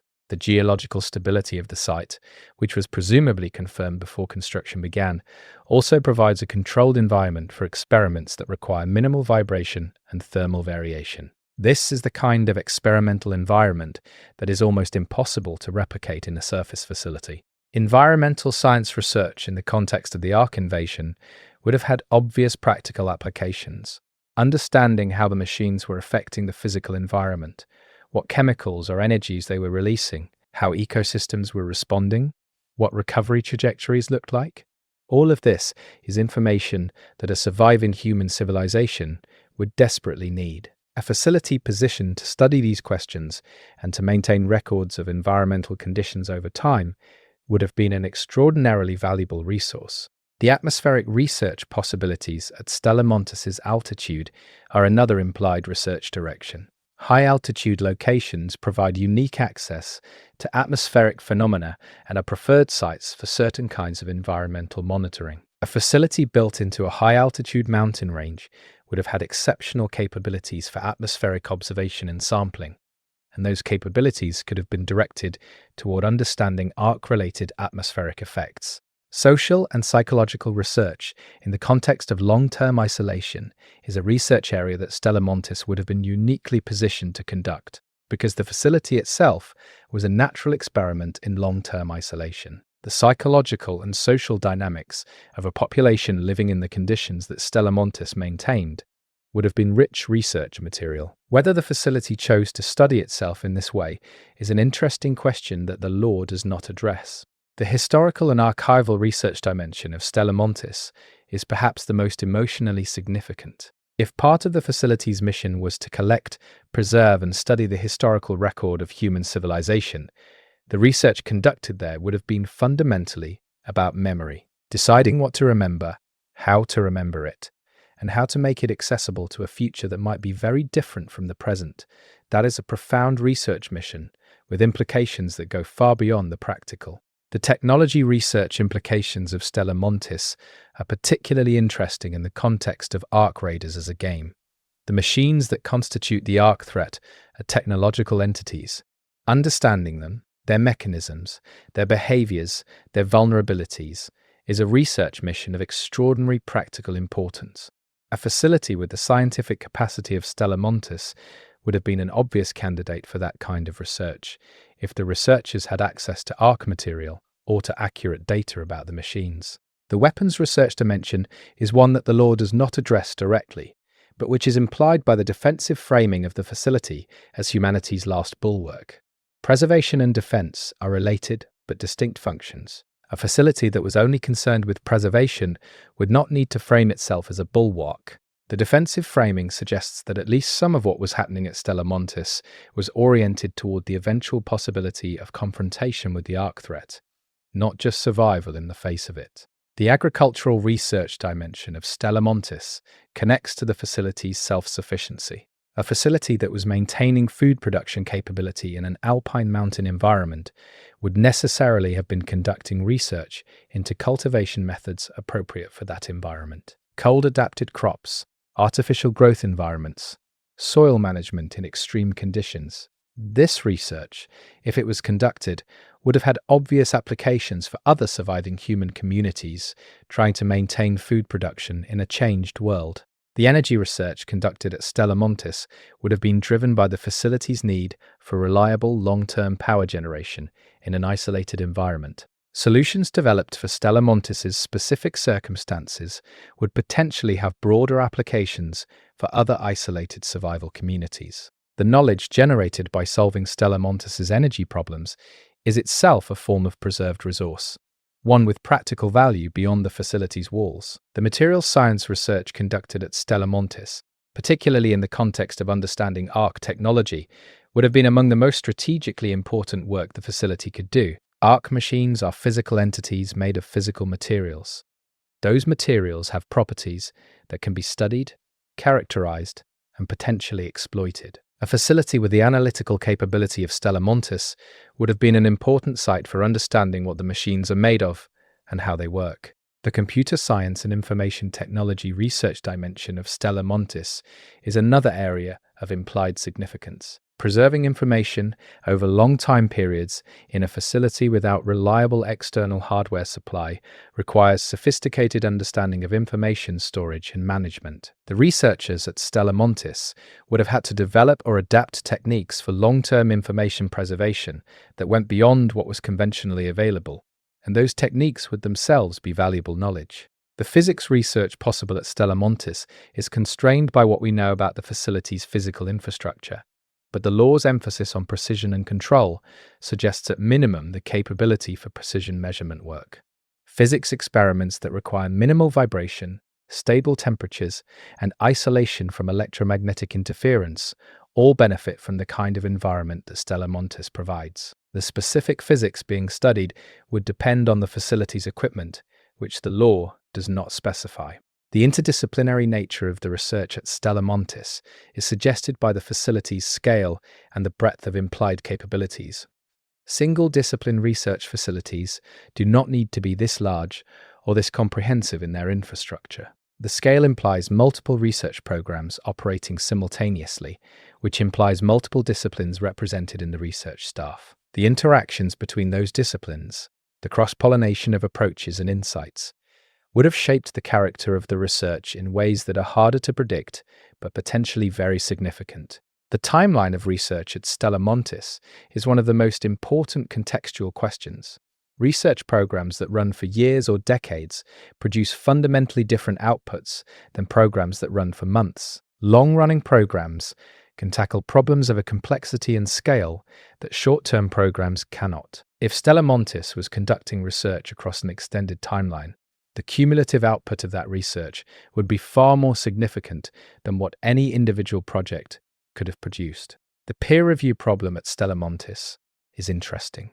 Without external peer review, the quality control of the facility's research would have depended entirely on internal processes. The best practices of internal peer review in isolated research communities tend to develop their own norms and pathologies. The specific quality of the research conducted at Stella Montis would have depended heavily on how the facility managed this challenge, and the surviving records, if they exist, would bear evidence of those internal processes. The data collection infrastructure at Stella Montis, the sensors, the instruments, the observation systems, would have been among the most valuable and most sensitive elements of the facility's research apparatus. Scientific instruments of precision are difficult to manufacture and difficult to maintain. The facility's ability to sustain its data collection capability over time would have been a significant determinant of its research productivity. The degradation of instrument quality over time, in the absence of external supply and calibration resources, is one of the most predictable challenges facing long-term, isolated research programs. The research output of Stella Montis, the accumulated data, the papers and reports, the experimental records, is presumably stored somewhere within the facility. If that output survives intact, it represents an extraordinary scientific resource. The specific value of that resource depends on what was studied and what was learned, but even the record of failed experiments and abandoned hypotheses is scientifically valuable because it maps the territory of what was tried and did not work. The relationship between the research conducted at Stella Montis and the facility's preservation mission is an important organizational question. If the research was in service of the preservation mission, understanding what to preserve, how to preserve it, and how to make it accessible to the future, then the research program and the preservation program were mutually reinforcing. If the research was a parallel activity with its own goals, the relationship between the two programs would have been more complicated, requiring careful resource allocation and institutional coordination. The international dimension of the research at Stella Montis is another implied complexity. Scientific research at the frontier of any field draws on an international community of researchers. A facility trying to do cutting-edge research in isolation from that community would have faced significant challenges in staying at the leading edge. The people recruited to Stella Montis would have been the repositories of international scientific knowledge, and their collective expertise would have been the facility's primary intellectual resource. The secrecy requirements imposed on the research program at Stella Montis would have had specific effects on the kinds of research that could be conducted. Research that requires external collaboration, access to external facilities, or publication of results to obtain feedback would have been impossible. This would have pushed the facility's research program toward work that could be conducted entirely with internal resources, even if that meant sacrificing some research directions that would otherwise have been productive. The cumulative effect of long-term isolated research on the scientific community at Stella Montis is difficult to predict precisely, but it is likely to have been significant. Research communities that operate in complete isolation for extended periods tend to develop distinctive approaches and assumptions that diverge from mainstream scientific thinking. Whether this divergence is productive or limiting depends on the specific context. At Stella Montis, the divergence might have led to insights that conventional institutions would never have reached, or it might have led to a kind of intellectual inbreeding that limited the researcher's usefulness. The documentation of the research at Stella Montis, the laboratory notebooks, the experimental protocols, the data archives, is the primary form in which the work would have been preserved for future access. The quality and comprehensiveness of this documentation would determine how useful the research record would be to anyone who eventually gained access to the facility. Poorly documented research is difficult to reproduce and difficult to build on. Well-documented research can be used effectively even by people who were not present when it was conducted. The research ethics framework that governed the work at Stella Montis is an area of significant implied uncertainty. Without external oversight, the facility would have been free to adopt whatever ethical standards its leadership chose. The specific ethics adopted would have reflected the values and priorities of the people in charge, and those ethics would have shaped the scope and character of the research in significant ways. Whether the research at Stella Montis was conducted with more or less ethical restraint than conventional institutions is a question that the surviving records might eventually be able to answer. The physical evidence of research activity that would be visible to anyone entering Stella Montis is another area where the law suggests rather than specifies. Laboratories leave physical evidence of their activities even after those activities have ceased. The specific traces left by the research at Stella Montis would be among the most informative pieces of evidence available to anyone trying to understand what the facility was doing and why. The legacy of the research at Stella Montis, assuming it survives in some form, is potentially one of the most significant intellectual resources available to surviving human communities. Research conducted across an extended period by a self-selected community of skilled researchers in a well-equipped facility represents an extraordinary concentration of human intellectual effort. Whatever was learned at Stella Montis, whatever problems were solved, whatever knowledge was preserved, that legacy could be invaluable to a human civilization trying to rebuild in the aftermath of the Ark invasion. The research on the Ark machines themselves, if Stella Montis ever gained access to Ark technology or Ark material, would have been among the most strategically important work conducted at the facility. Understanding the machines, their construction, their operating principles, their weaknesses, is fundamental to any realistic hope of eventually defeating them or rendering them harmless. A facility with the analytical capability of Stella Montis would have been an ideal site for that kind of research, if the physical and ethical challenges of conducting it could be managed. The contribution of Stella Montis's research to the broader human survival effort is something the law frames as potential rather than actual. The research was conducted. Whether it was ever shared or used is less clear. The sealing of the facility suggests that its research output was sealed along with everything else, making it inaccessible to the very communities it was supposedly designed to serve. This potential disconnection between the research's intent and its actual impact is one of the more poignant aspects of the Stella Montis story. The question of whether the research at Stella Montis was even completed is an important one. Long-term research programs rarely reach clean conclusions. They produce intermediate results, abandoned directions, promising leads that were cut short by events or resource constraints. The research record at Stella Montis is likely to be a complex mixture of completed work, incomplete work, and work that was just beginning when the facility was sealed. Disentangling these different states of completion is one of the challenges that anyone accessing the facility's records would face.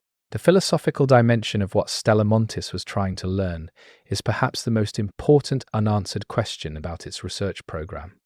Research has purpose beyond the accumulation of knowledge for its own sake. The purpose shapes what questions get asked and what methods get used. Understanding why Stella Montis's researchers were trying to learn what they were learning is essential to understanding what they actually learned and what it means. The physical condition of the research infrastructure at Stella Montis, after an extended period without maintenance, is another important practical question. Scientific equipment degrades over time, chemicals degrade, biological samples require active maintenance. The current state of the research apparatus at Stella Montis would determine how much of the research program's infrastructure could be recovered and potentially restarted, and how much would need to be rebuilt from scratch. Chapter 5: The Preservation Mission and its Impossible Scale. If there is a single theme that runs through all of the available lore about Stella Montis, it is preservation. The facility was built to preserve something, or many things, against the threat of loss. Understanding what was being preserved and why that specific selection was made is essential to understanding what Stella Montis was actually for and why it matters to the Ark Raiders world. The concept of preservation at the scale implied by Stella Montis goes far beyond what most people mean when they use the word. Preserving a library is one thing. Preserving the capability to rebuild human civilization from a minimal population is another thing entirely. The scale and complexity of the preservation challenge that Stella Montis appears to have taken on suggests an ambition that is almost incomprehensible in its scope.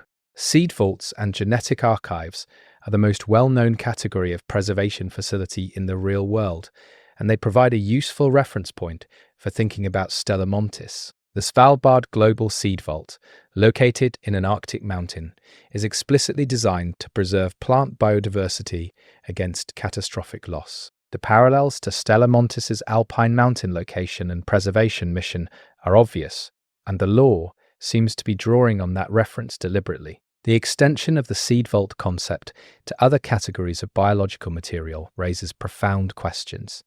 Beyond seeds, what biological material is worth preserving? Genetic material from animal species facing extinction? Microbial cultures with industrial or medical applications? Human genetic material? Each of these preservation targets has different technical requirements, different ethical implications, and different practical significance for the eventual recovery of human civilization. The preservation of knowledge is a second major dimension of the facility's likely mission. Human civilization is not just biology. It is an accumulated body of knowledge, techniques, cultural practices, historical understanding, and social organization. The loss of that accumulated knowledge is in many ways more devastating than biological loss, because biological material can potentially recover through evolutionary processes, but knowledge that is lost must be reconstructed from scratch, a process that takes generations and may not fully succeed. The specific knowledge deemed worth preserving at Stella Montis reflects the values and priorities of its creators. Practical knowledge, how to grow food, how to generate power, how to build structures, how to treat disease, would have high priority for any realistic preservation effort. Scientific knowledge, at the frontier of human understanding, would be harder to justify in resource allocation terms, but might be considered essential to any long-term recovery. Cultural knowledge, literature, art, music, history is the hardest to justify but perhaps the most human in its significance. The technical challenge of preserving knowledge across indefinite time periods is substantial. Paper degrades, digital storage degrades.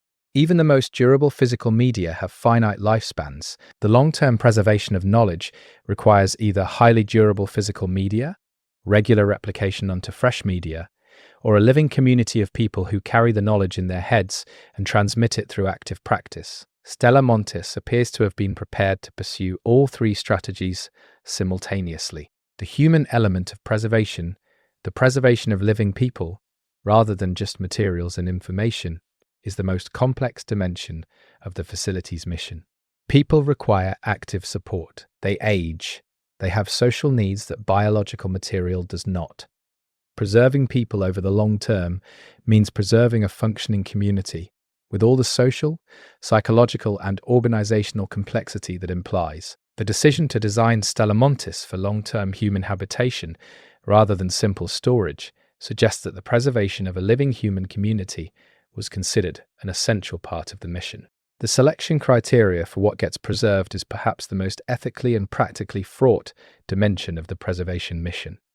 Every preservation decision is also an exclusion decision. What Stella Montis chose to preserve defined what it considered worth saving, and what it did not choose to preserve defines what it was willing to allow to be lost. Those choices reflect a particular understanding of what human civilization is, and what parts of it are essential to its continuation. The biological preservation of living organisms, beyond seeds and genetic material, raises questions about the scale and complexity of the life support systems required. Maintaining living specimens of diverse species in an alpine mountain facility requires habitat design, nutrition management, veterinary care, and the management of breeding populations large enough to maintain genetic diversity over time. This is an enormous undertaking, and the investment required suggests that it was considered essential to the mission rather than optional. The question of what counts as sufficient preservation is one that does not have a clean technical answer. How many human survivors constitute a viable founding population for a recovered civilization?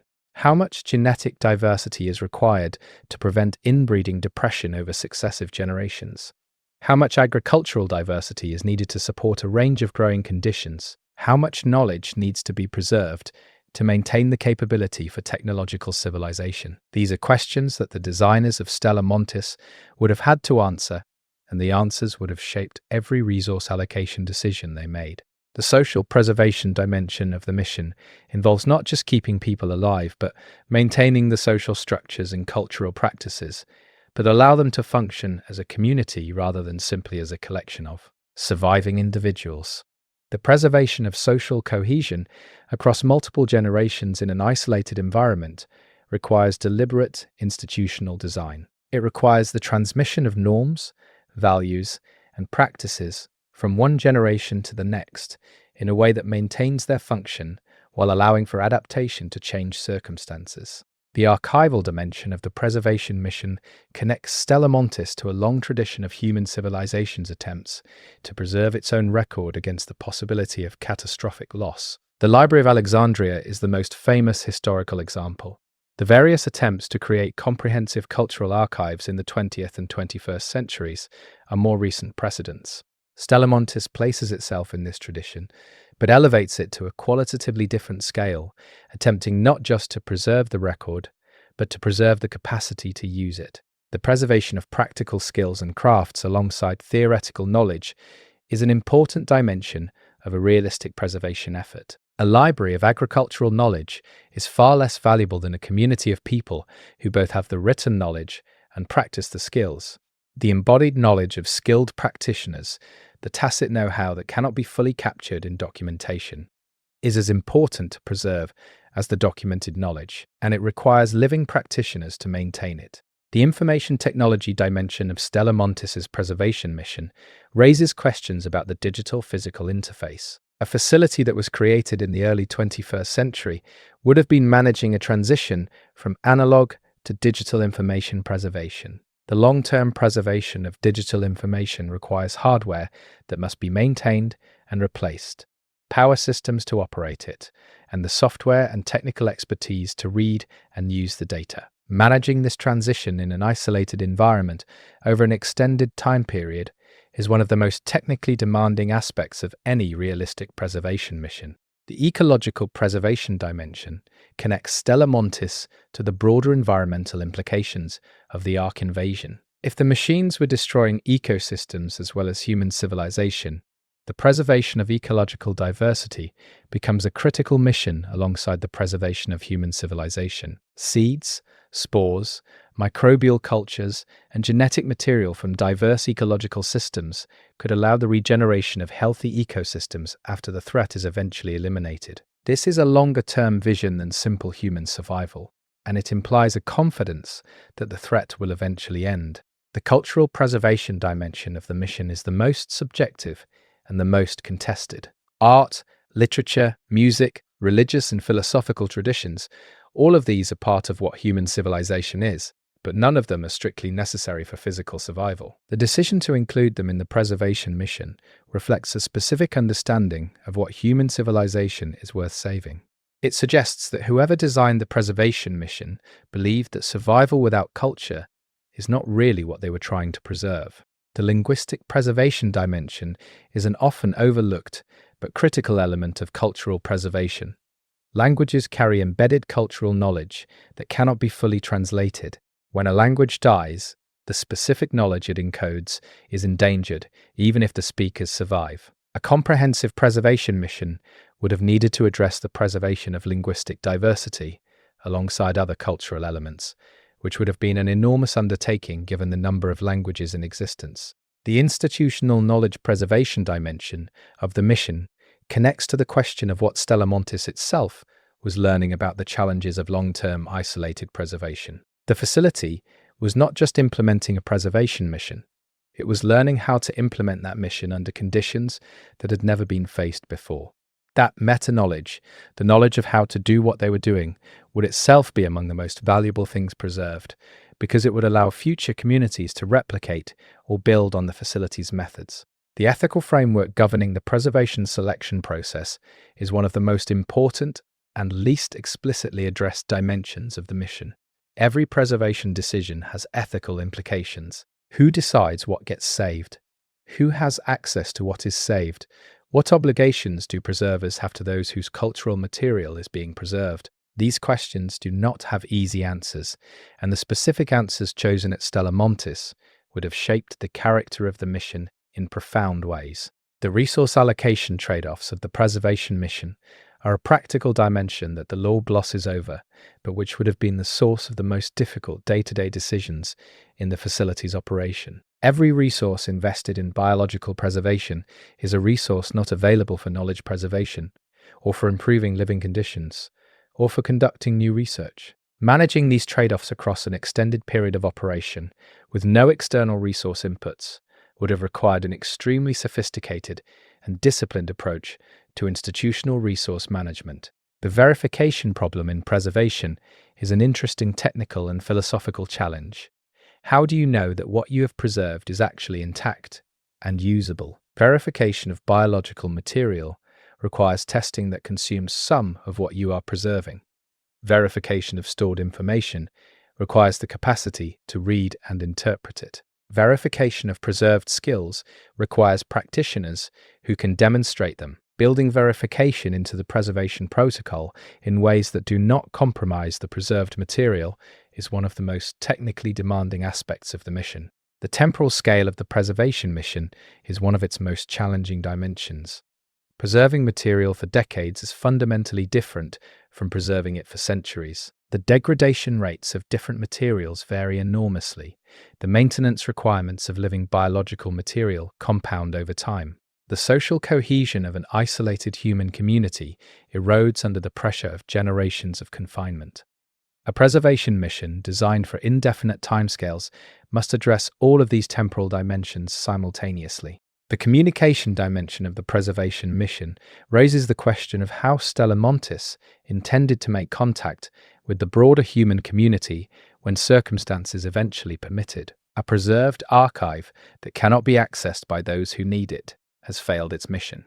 The facility would have needed some mechanism for eventually breaking its isolation and distributing what it had preserved. Whether that mechanism was built into the design or left to be improvised when the time came is a critical question that the law does not address. The redundancy built into the preservation mission is an important design consideration. If Stella Montis was the only copy of certain preserved material, its loss would be catastrophic and irreversible. The preservation mission would have been much more robust if the most critical preserved material was duplicated in multiple locations. with Stella Montis serving as one node in a distributed preservation network rather than a single point of failure. Whether such a network ever existed, and whether Stella Montis's records include information about other preservation sites, is one of the most significant implied questions in the law. The security dimension of the preservation mission connects to the defensive framing of Stella Montis as a bulwark. Preserved material that can be destroyed or seized is not truly secure. The physical and operational security measures at Stella Montis were not just about protecting the facility from casual intrusion. They were about ensuring that the preserved material would survive any realistic threat scenario, including scenarios where hostile actors specifically sought to destroy what the facility had saved. The philosophical dimension of preservation as a mission is worth examining in its own right. The decision to preserve presupposes a belief that the future has value, that the people who will inherit what you have saved are worth the cost of saving it. That belief is not obvious in circumstances of catastrophic collapse. The people who built and operated Stella Montis maintained a faith in the future even as the present collapsed around them. That faith is one of the most remarkable aspects of the facility's story. The practical achievements of the preservation mission, what was actually saved and in what condition, are ultimately the measure of whether all the investment and sacrifice was worthwhile. If the preserved material is intact and accessible, and if it can be used to support the recovery of human civilization, then the mission succeeded.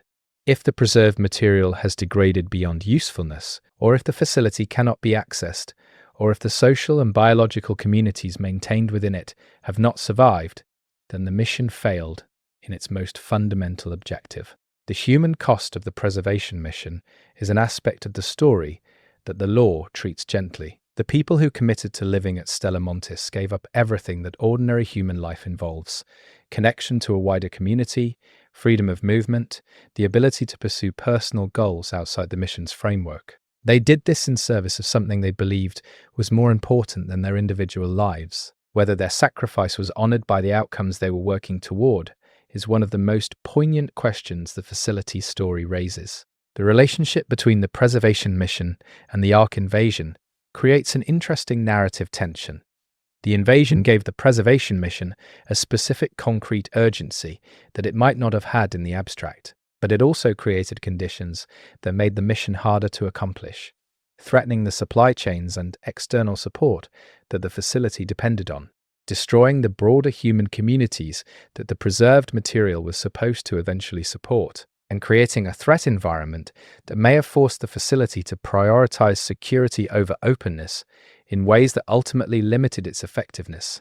The legacy of the preservation mission, the long-term impact of what Stella Montis chose to save, and how it chose to save it, is the ultimate measure of the facility's significance. If what was preserved survives and can be accessed, its value to a recovering human civilization could be incalculable. If what was preserved has been lost, either through physical degradation or the catastrophic failure of the facility's life support systems, then the entire effort represents a profound tragedy. The law leaves this question unresolved, which is narratively appropriate because the answer matters too much to give away cheaply. Chapter 6. The Final Days and the Silence That Followed. The sealing of Stella Montis is the event around which much of the facility's narrative mystery centers. Something happened that caused the last occupants to make a deliberate, irreversible decision to close the facility off from the outside world. Understanding what that something was and what the sealing meant to the people who carried it out is essential to understanding Stella Montis as a whole. The decision to seal a facility of this importance is not made lightly. It represents a conclusion, at least a provisional one, about the state of the outside world and the facility's relationship to it. The last occupants of Stella Montis determined, through whatever information and judgment they had available, that sealing the facility was the right response to their circumstances. That determination tells us something about what those circumstances were. The range of possible triggers for the sealing is broad.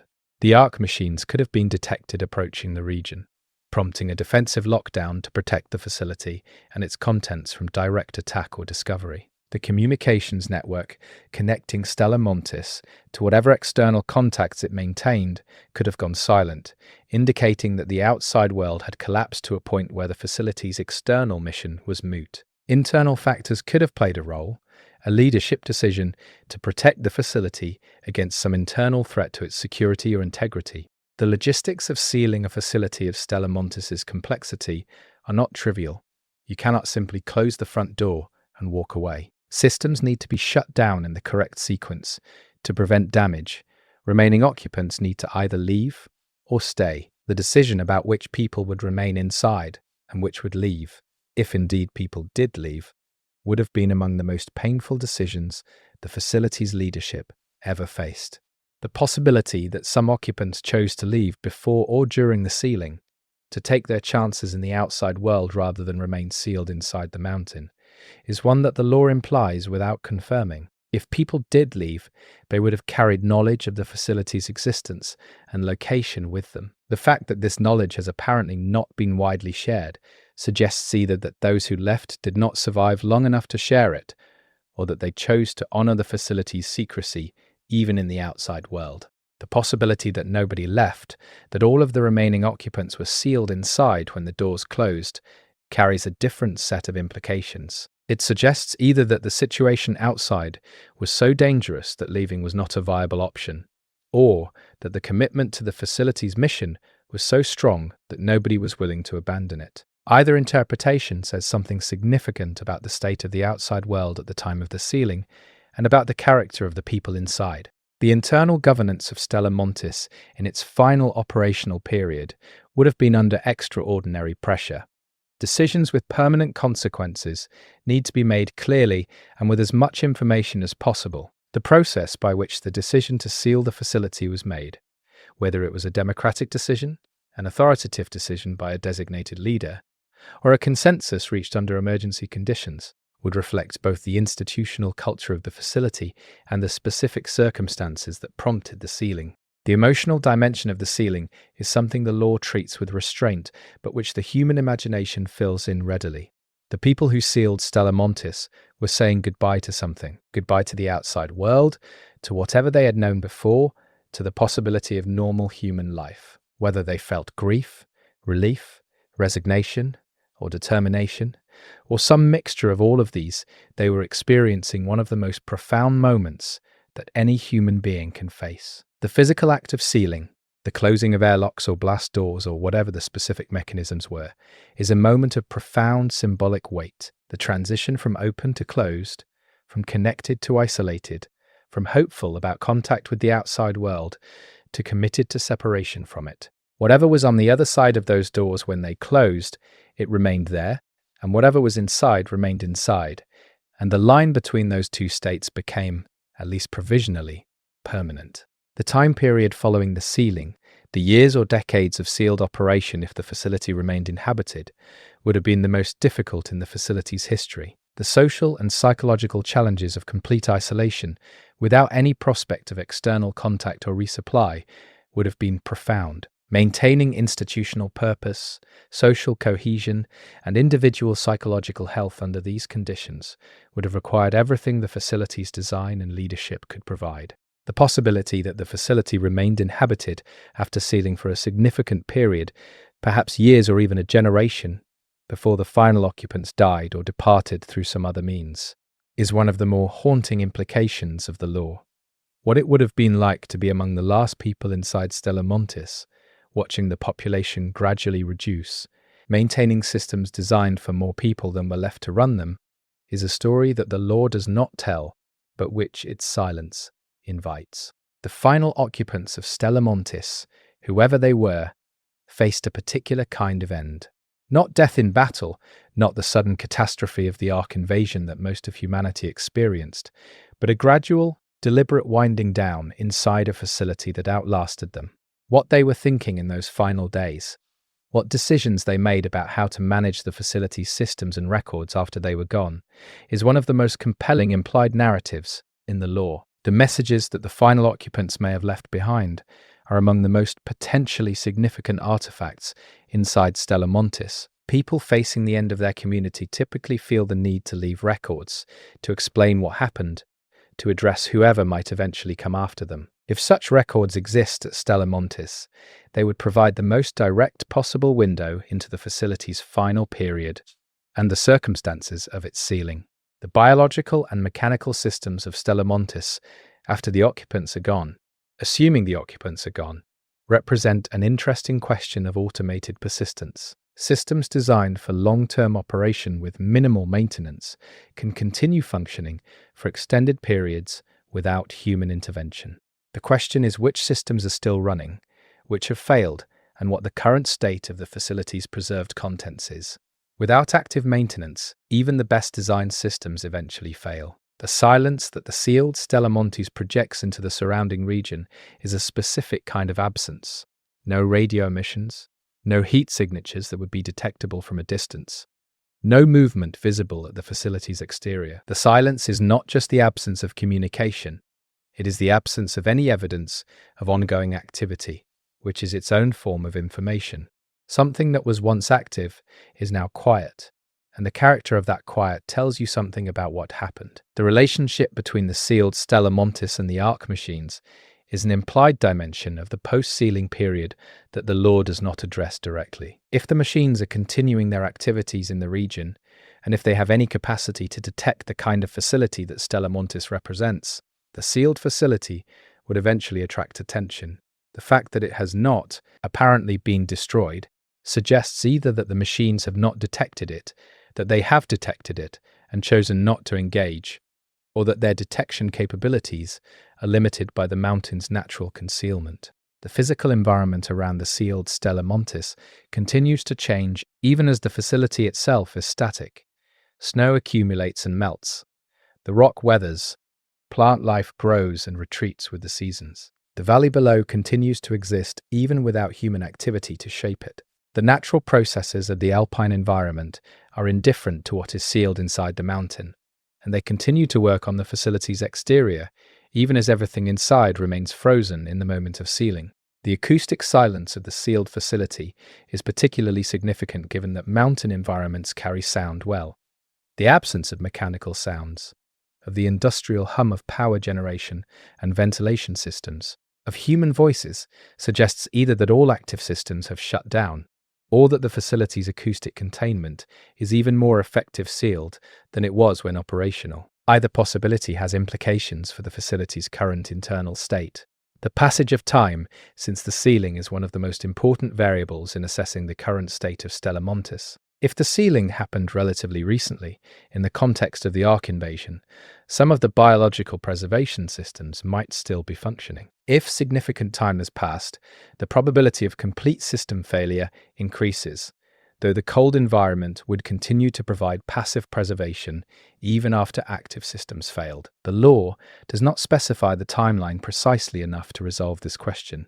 The question of what would happen if someone were to unseal Stella Montis is one of the most practically significant implied questions in the law. The physical act of opening the facility would change its internal environment, potentially in ways that compromise preserved material. The social act of opening it would distribute knowledge of its existence and contents, which might or might not be what the facility's creators intended. The institutional act of opening it would require someone to take responsibility for its contents and their implications. All three dimensions of the unsealing are complex and consequential. The possibility that Stella Montis was designed with a specific trigger condition for its own unsealing is an interesting implied dimension of the facility's design. If the decision to seal was not intended to be permanent, there would logically have been some planned mechanism or criteria for determining when it was safe or appropriate to reopen. If that mechanism exists, it might still be operational, waiting for conditions that either have or have not yet been met. The narrative function of sealed Stella Montis within the Ark Raiders world is that of a mystery box, a location that holds enormous potential significance, but whose actual contents and condition are unknown. That narrative function is best served by maintaining the mystery rather than resolving it, which suggests that whatever is eventually revealed about the facility's interior will be carefully calibrated to expand the story rather than close it. The silence is not an end. It is the space in which the story continues to live. The symbolic weight of the sealed facility in the context of the Ark Raiders world is connected to broader themes of hope and loss. Something was preserved. Something was kept safe against the worst, But whether that something can be accessed and used, whether the sacrifice of isolation was ultimately worthwhile, is an open question. The sealed facility embodies the tension between preservation and access, between keeping something safe and being able to use it, that is at the heart of any serious thinking about survival and recovery. The physical deterioration that the sealed facility has experienced in the absence of active maintenance is one of the more practically significant implied realities of its current state. Not everything degrades at the same rate. The structural integrity of the mountain-carved sections is probably largely intact. The mechanical and electronic systems would have degraded significantly depending on their design and the power situation. Biological material in cold storage might be surprisingly intact, and the human remains, if any exist inside, would be in a state consistent with the time elapsed and the internal temperature. The rediscovery of Stella Montis, if and when it happens, would be one of the most significant events in the Ark Raiders world. Not because of any single thing the facility contains, but because of what the totality of its contents would mean for the understanding of the pre-Ark world and for the possibilities of human recovery. The facility is a time capsule, and opening it is a way of reconnecting with a past that might otherwise be entirely lost. The moral questions surrounding the rediscovery and use of Stella Montis's preserved contents are among the most interesting implied dimensions of the facility's story. Who has the right to access and use what was preserved there? What obligations do present communities have to the intentions of those who made the preservation decisions? How should decisions made under extreme pressure and with incomplete information be evaluated in hindsight? These are questions that any community confronting Stella Montis's contents would have to grapple with. The possibility that what is inside Stella Montis is not what anyone expects is a narrative option that the law keeps open deliberately. The facility's actual contents and condition may differ significantly from both the intentions of its builders and the expectations of those who eventually gain access. Preservation missions are always imperfect. What was preserved may not be what was intended to be preserved. What was intended to be preserved may have failed, and things may have been preserved that nobody intended, including records of decisions and events that the original occupants would have preferred to keep private. The connection between Stella Montis and the broader history of the Ark invasion is ultimately the most important context for understanding the facility. Whatever it contains, whatever it accomplished, whatever it ultimately represents, Stella Montis is part of the human response to an existential threat. It is evidence that some people, somewhere, refused to simply give up and die. They built something. They maintained it. They made choices about what to protect and what to sacrifice. That effort, imperfect and ultimately limited as it may have been, is one of the defining human stories of the Ark Raiders world. The silence that surrounds Stella Montis is not the silence of defeat. It is the silence of waiting. Whether what is waiting inside is worth the wait is a question the law is not ready to answer. But the waiting itself, the deliberate act of preservation against the possibility of a better future, is something the silence can honor even without resolving. Stella Montis sits in its mountain, covered in snow, overlooking its valley, and it waits. It has been waiting for a long time. And somewhere in the law, in the fragments and the implications and the careful vagueness of the language used to describe it, there is a sense that the waiting is not over. Chapter 9. The ideology of the builders. Every institution is built on a set of beliefs, not just practical beliefs about what works and what does not, but deeper beliefs about what matters, what is worth protecting, and what kind of future is worth building toward. Stella Montis was built by people who held specific beliefs of this kind, and those beliefs shaped every decision the facility embodies. Understanding the ideology of the builders is not a philosophical exercise. It is the most direct path to understanding why the facility exists at all. The belief in civilizational continuity is the most fundamental ideological commitment that the Stella Montis builders appear to have held. Civilizational continuity is the idea that human civilization is not just a collection of individuals living at any given moment, but a project that extends across time, accumulating knowledge and capability and cultural richness that each generation inherits from the last and passes forward to the next. The destruction of that continuity, the severing of the thread that connects the human past to the human future, is, from this perspective, the worst thing that can happen to humanity. Worse in some ways than the physical death of individuals. This belief has specific implications for what counts as a successful response to catastrophe, a response that saves lives but destroys the accumulated inheritance of civilization, the knowledge, the biological heritage, the cultural memory, is from this perspective inadequate, even if it is physically successful. A response that preserves the inheritance even at the cost of some lives is preferable from this perspective, because lives can eventually be rebuilt from an intact civilizational foundation in a way that civilization cannot be rebuilt from a merely living population. That is a controversial position, and holding it shapes institutional decisions in specific and sometimes uncomfortable ways. The belief in the unique value of human knowledge is closely related to the belief in civilizational continuity, but distinct from it. Knowledge, in this ideological framework, is not just practically useful, it is intrinsically valuable. The understanding of the physical world, the mathematical structures that describe its behavior, the historical record that documents how humanity has navigated its circumstances across time, these are not merely tools, they are the defining achievement of the human species, the thing that most clearly distinguishes humanity from other biological entities. Preserving that knowledge is therefore not just practically important, but morally necessary. The practical implications of this belief are significant. An institution that holds knowledge to be intrinsically valuable will make different choices about resource allocation than one that holds it to be merely instrumentally useful. It will preserve knowledge that has no obvious immediate application.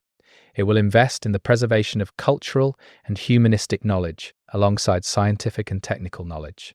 It will treat the loss of any significant body of knowledge as a genuine catastrophe rather than merely an inconvenience. All of these tendencies are visible in the implied design and mission of Stella Montis. The belief in biological continuity, the preservation of the biological heritage of the pre-invasion world, is another ideological pillar of the Stella Montis project. This belief operates at multiple levels. At the most basic level, it is the belief that biodiversity has value, that the variety of life forms that evolution has produced across billions of years represents an irreplaceable heritage that humanity has a responsibility to protect. At a more complex level, it is the belief that the specific biological resources of the pre-invasion world, the agricultural varieties, the medicinal plants, the microbial cultures, represent practical resources that will be needed by any eventual recovered civilization. The tension within biological preservation ideology between conservation for its own sake and conservation for human utility is one that the Stella Montis builders would have had to navigate. The two perspectives lead to different prioritization decisions. A pure conservation perspective would prioritize biological diversity broadly conceived, saving as wide a range of species as possible. A human utility perspective would prioritize the biological resources most directly useful to human survival and recovery. The specific balance struck at Stella Montis would reveal a great deal about the facility's deeper values. The belief in human agency, the conviction that human choices and human effort can meaningfully shape outcomes even in the face of overwhelming threats, is another implicit ideological commitment of the Stella Montis builders. A fatalistic perspective on the Ark invasion, one that concluded that humanity was finished and that no preservation effort could meaningfully change that outcome, would not have built Stella Montis. The facility's very existence is an assertion of human agency, a refusal to accept that the outcome is already determined. That assertion of agency in the face of apparent powerlessness is one of the most characteristically human aspects of the Stella Montis project. The scale of the Ark invasion, the apparent impossibility of meaningful resistance, did not prevent the facility's builders from making choices that asserted human intentionality against the tide of events. Whether those choices ultimately made a difference is an open question. But the making of them is itself significant as an expression of what the builders believed about human capacity. The belief in the value of planning across long time horizons is another ideological feature of the Stella Montis builders that distinguishes them from most human institutions. Most organizations plan in months or years. Political institutions typically plan in electoral cycles. Business institutions plan in financial cycles. Even most research institutions plan in grant cycles that rarely extend beyond 5 years. The builders of Stella Montis were planning in decades, possibly generations. That kind of long-horizon planning requires a specific ideological commitment to the importance of the distant future, one that most institutions do not share. The political ideology of the Stella Montis builders is one of the most interesting and most deliberately obscured dimensions of the facility's story. Every large institutional project embeds a political ideology, a set of beliefs about how power should be organized, who should make decisions, what social structures are legitimate, and which are not. Stella Montis clearly operated outside conventional political structures, but it was not necessarily opposed to those structures. It may have been attempting to preserve them, or to preserve an idealized version of them, against the possibility of their destruction. The possibility that Stella Montis was built by political conservatives, people who believed that the existing structures of civilization were worth preserving as closely as possible to their pre-invasion form, is one reading of the facility's ideology. This reading emphasizes the preservation of specific cultural, political, and institutional forms, not just the raw materials from which civilization could eventually be rebuilt in any form, but the specific arrangements and values of the pre-invasion world. The alternative reading that Stella Montis was built by people who saw the Ark invasion as an opportunity to correct the failures of the pre-invasion world and to preserve only the best of what humanity had achieved is equally supported by the available evidence. On this reading, the facility's selection criteria were not conservative, but revisionary, choosing what to save not on the basis of what was most representative of pre-invasion civilization, but on the basis of what was most worth carrying forward into a recovered civilization. The distinction between these two political ideologies has significant implications for what is actually inside Stella Montis. A conservative preservation mission would have tried to preserve as representative a sample of pre-invasion civilization as possible, including its failures and its injustices alongside its achievements. A revisionary preservation mission would have made deliberate choices to exclude what it considered unworthy and to emphasize what it considered most valuable. The specific selection made by the Stella Montis builders is one of the most important questions about the facility's contents and character. The scientific ideology of the facility's founders is another dimension of its ideological profile that deserves careful attention. The belief that scientific knowledge is the most important form of knowledge and that scientific method is the most reliable path to true understanding was a dominant ideology in the global research community in the period before the Ark invasion.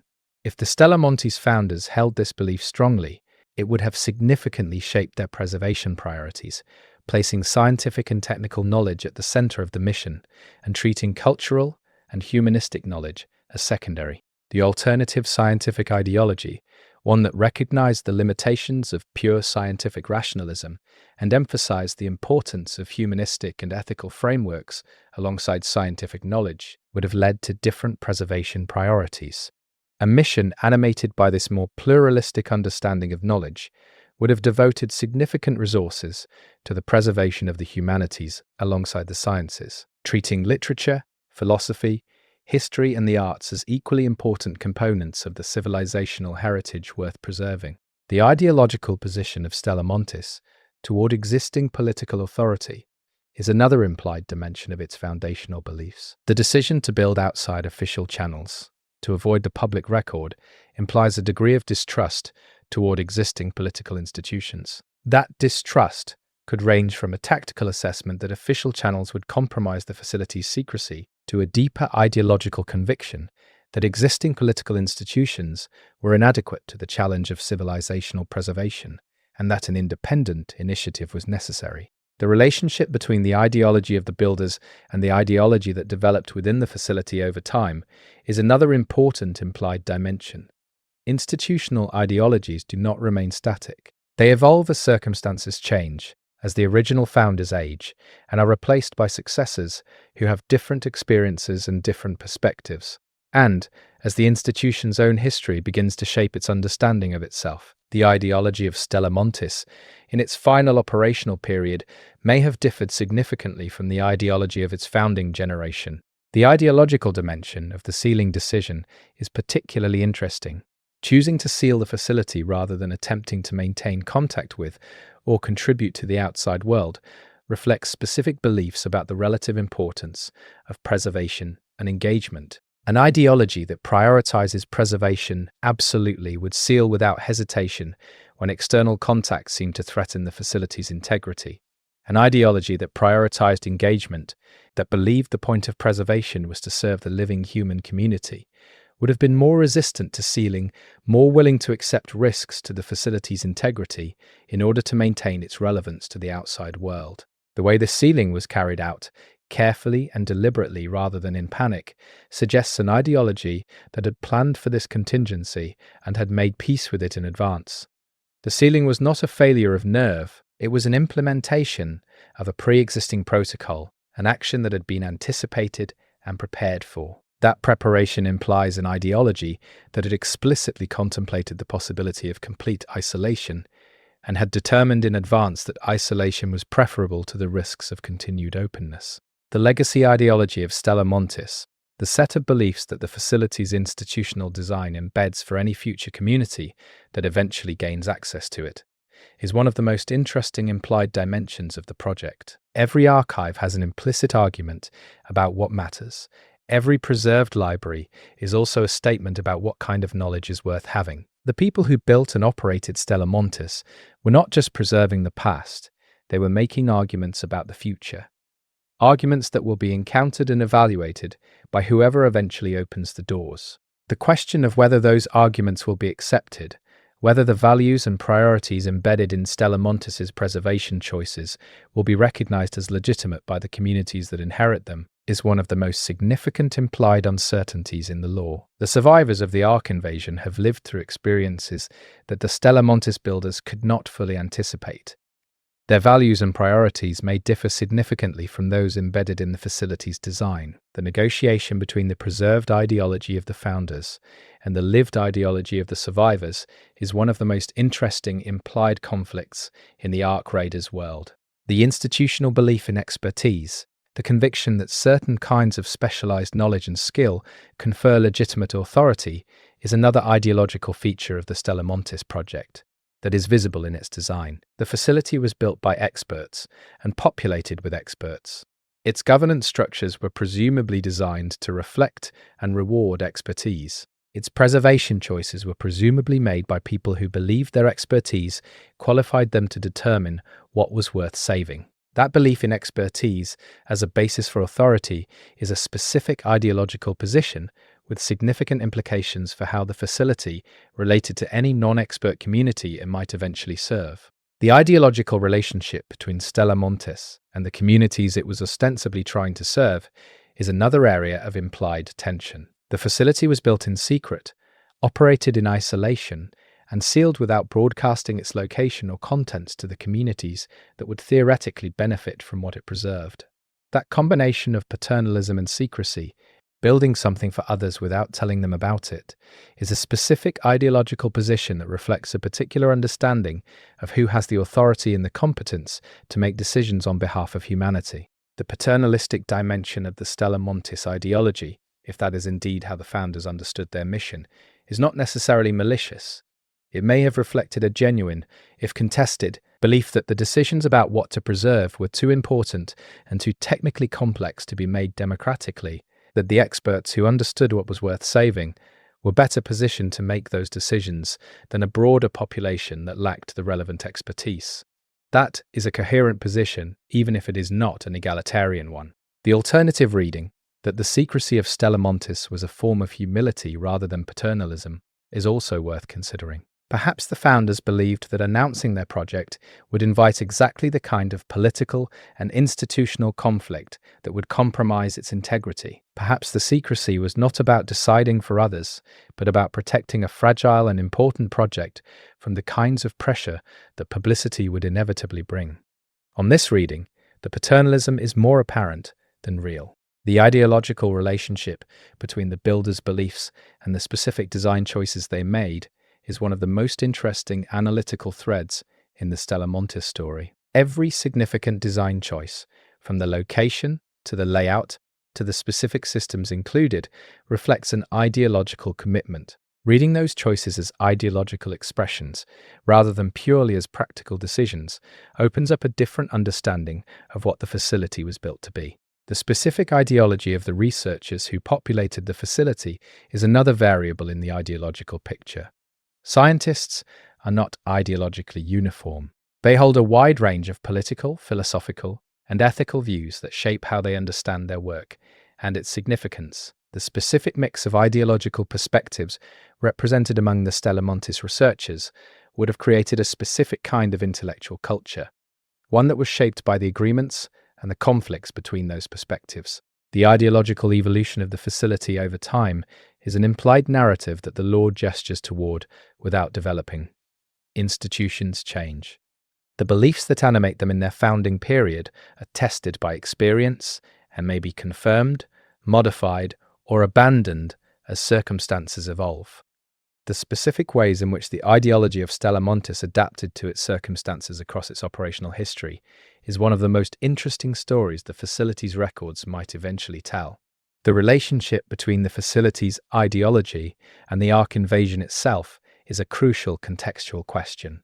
Did the invasion confirm the beliefs that motivated the building of Stella Montis, validating the founders' prescience and their choice to prepare? Or did the specific character of the invasion challenge those beliefs in ways that required ideological adaptation? The Ark machines represent a threat that may not have been the specific threat the founders were preparing for, and the gap between the anticipated threat and the actual threat would have had ideological as well as practical implications. The specific way that the Stella Montis ideology handled uncertainty is another implied dimension worth examining. All long-term planning involves significant uncertainty. The founders could not know exactly what threat was coming or exactly what would be needed to survive it. Their ideology's approach to that uncertainty, whether it embraced humility about the limits of prediction or asserted confidence in its own foresight, would have shaped the specific choices made in the facility's design and mission. The ideological treatment of failure at Stella Montis is another implied dimension. All institutions fail in some ways and succeed in others. The ideology that animates an institution determines how it processes and responds to its failures. An ideology that treats failure as evidence of inadequacy may suppress acknowledgement of failure in ways that prevent learning and adaptation. An ideology that treats failure as inevitable and instructive may be better positioned to adapt and survive across an extended operational period. The relationship between the ideology of Stella Montis and the broader ideological landscape of the pre-invasion world is a context that the law does not explicitly address, but which shapes the facility's story in important ways. The builders were not ideologically isolated from the world they came from. Their beliefs were formed in dialogue with the broader intellectual and political culture of their time. Understanding that broader context would be essential to a full understanding of the specific beliefs that motivated the Stella Montis project. The most enduring ideological legacy of Stella Montis may not be its specific preservation choices or its specific research outputs. It may be the demonstration that long-term, large-scale preservation planning is possible, that an institution can be built with the specific intention of protecting human civilizational heritage against catastrophic loss, and that such an institution can be maintained across an extended period of extreme difficulty. That demonstration, if it can be accessed and understood by surviving communities, is itself an ideological resource of significant value. The question of whether the ideology of the builders was correct, whether their specific understanding of what mattered and how it should be protected was ultimately sound, is one that only the long-term outcome of the Ark Raiders world can answer. The law leaves that question deliberately open, but the question itself, the willingness to evaluate the builder's ideology against its outcomes rather than simply accepting it as given, is one of the most intellectually productive engagements that the Stella Montis story invites. The relationship between ideology and action at Stella Montis is ultimately the most important thing the facility story demonstrates. Ideas do not preserve themselves. Beliefs about what matters are only as significant as the actions they motivate. The builders of Stella Montis did not just believe in civilizational continuity and the value of knowledge and the importance of long-term planning. They acted on those beliefs at enormous cost and difficulty. That translation of belief into action, whatever its ultimate outcome, is the most significant thing about the ideology of the builders. The specific beliefs that led to the specific decisions that produced the specific physical reality of Stella Montis are visible, however faintly, in every aspect of the facility that the law describes. Reading those beliefs in the physical evidence is an exercise in archaeological interpretation, an attempt to reconstruct the minds of the builders from the artifacts they left behind. That kind of interpretation is always partial and always provisional, but it is the most honest way to engage with an institution that has sealed its own records away from the world. The ideology of Stella Montis is ultimately an ideology of hope. Not optimistic hope that assumes everything will work out. Not naive hope that ignores the difficulty of the situation, but the specific, costly, demanding kind of hope that looks at a catastrophic situation and refuses to conclude that the future is not worth working toward. That kind of hope requires a specific ideology to sustain it, a set of beliefs about the value of what is being protected and the significance of the effort being made. Whether those beliefs were correct is a question for the future. That the people of Stella Montis held them and acted on them is a fact about the past. Chapter 10. The world that made Stella Montis necessary. No institution exists outside of history. Stella Montis was not built in a vacuum. It was built in a specific historical moment, by people shaped by specific historical experiences, in response to specific historical conditions. Understanding the world that made Stella Montis necessary is the final layer of context needed to fully appreciate what the facility was, what it was trying to do, and why it ultimately matters to the Ark Raiders world.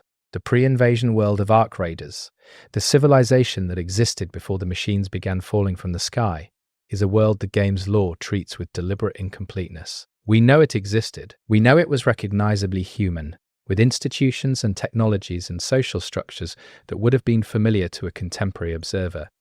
We know it was destroyed, or at least profoundly disrupted, by the Ark invasion. Beyond those broad outlines, the specifics are left largely to implication and inference. The Rust Belt of Italy, the region immediately south of Stella Montis, provides one of the more concrete contextual anchors for the facility's world. The Rust Belt designation implies a region that had experienced the rise and decline of heavy industrial activity, the economic and social consequences of that decline, and the specific political tensions that tend to accompany deindustrialization. That is a specific historical context, one that implies a world where the consequences of industrial civilization, both economic and environmental, were already becoming visible and already generating social conflict.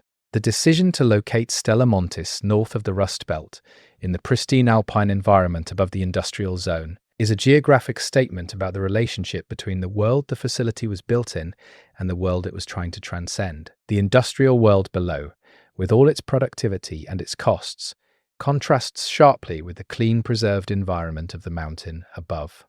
That contrast is not accidental. It reflects a specific understanding of what was wrong with the pre-invasion world and what a recovered civilization might do differently. The specific threats that the pre-invasion world was facing, beyond whatever threat the Ark invasion eventually represented, are implied rather than stated in the Ark Raiders' lore. Environmental degradation, resource constraints, political instability, technological disruption, pandemic risk, all of these were concerns in the real-world context that the game's setting clearly draws on.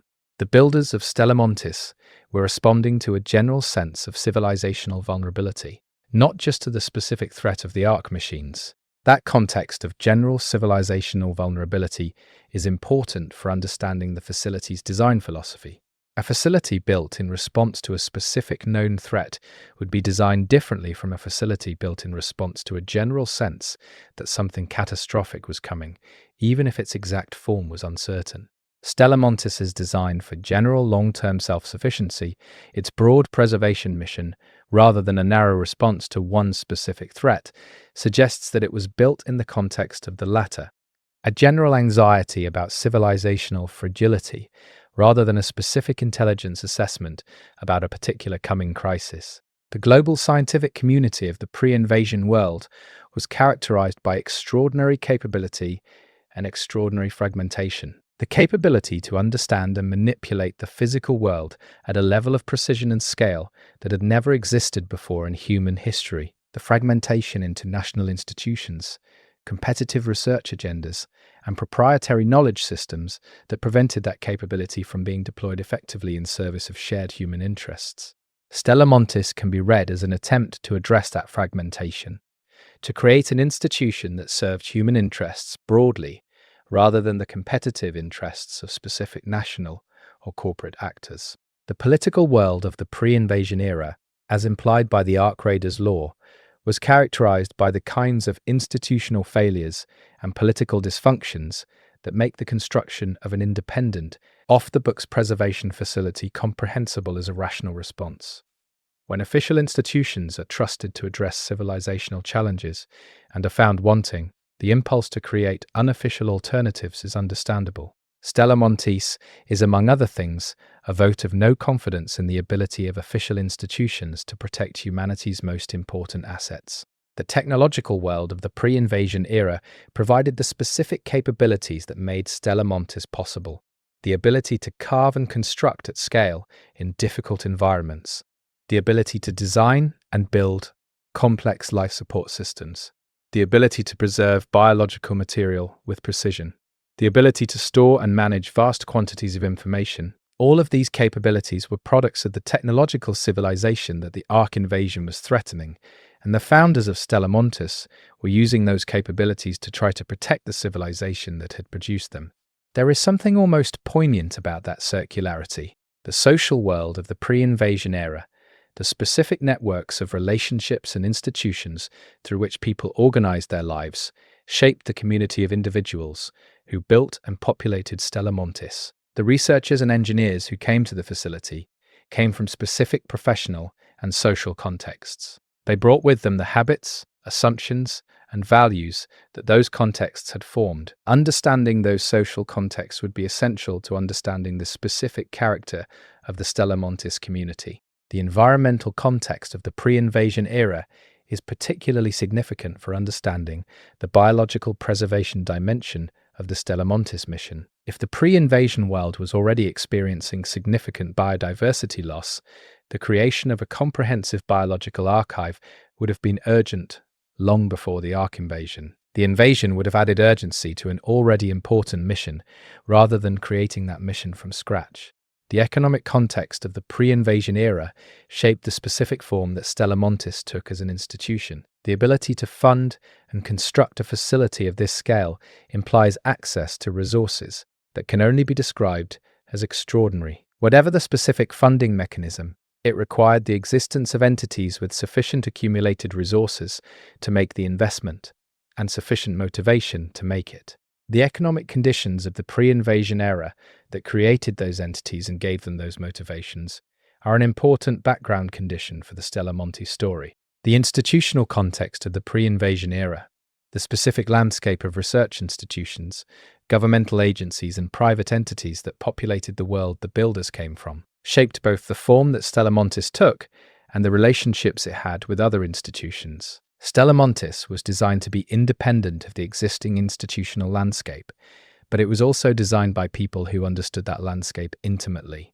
The specific ways in which the facility's design reflects and departs from conventional institutional models are legible only against the background of the institutional landscape it was responding to. The cultural context of the pre-invasion era, the specific ways in which the broader culture understood risk, responsibility, and the future, shaped the values of the Stella Montis builders in ways that are difficult to fully separate from the more explicit ideological commitments discussed earlier. Culture and ideology are not the same thing, but they are deeply intertwined. The cultural moment in which Stella Montis was conceived and built left its marks on the facility in ways that are probably not fully visible, even to those who are trying to read them. The historical precedents available to the Stella Montis builders, the examples of past civilizational disruptions, and the responses that had or had not been adequate to them, would have informed their understanding of what kind of facility was needed. The history of the 20th century, with its world wars, its genocides, its technological disruptions, and its environmental crises, provided a rich body of evidence about the forms that civilizational catastrophe can take, and the kinds of responses that can and cannot address them. The specific historical moment in which the decision to build Stella Montis was made is one of the most important unknowns in the facility's story. Decisions of this magnitude are made in response to specific precipitating events or conditions, moments when the general sense of civilizational vulnerability crystallizes into a specific decision to act. What that moment was for Stella Montis, what specifically prompted the founders to move from awareness of the problem to commitment to building the solution, is a question the law does not answer. The relationship between the Ark invasion and the history that preceded it is another implied dimension of the world that made Stella Montis necessary. The invasion did not happen in a historical vacuum. The world it struck was already a world that had been shaped by specific historical forces, and those forces shaped how humanity responded to the invasion. Stella Montis, as a response to both the general fragility of civilization and the specific threat of the invasion, is a product of that complex historical context. The scientific understanding of preservation and long-term storage that was available to the Stella Montis builders determined what was technically possible for the facility's mission. The state of seed banking technology, biological cryopreservation, long-term information storage, and life support systems in the pre-invasion era set the parameters within which the facility's design operated. The founders were pushing the available technology to its limits, but they could not exceed those limits. Understanding what was technically possible in their era is essential to assessing what they were actually able to accomplish. The political geography of the pre-invasion world shaped the specific location choices available to the Stella Montis builders. The northern Italian Alps are not an arbitrary choice. They are located within a specific political and geographic context, accessible from major European research and industrial centers, while being sufficiently remote to provide operational security. The specific political arrangements of the region in the pre-invasion era would have determined who had jurisdiction over the area and what permissions or arrangements would have been needed to build there. The environmental history of the specific alpine region where Stella Montis was built is another contextual dimension that would have informed the founders' choices. The geological history of the region, its seismic activity patterns, its climate trends, its hydrology, all of these would have been assessed before committing to a specific site.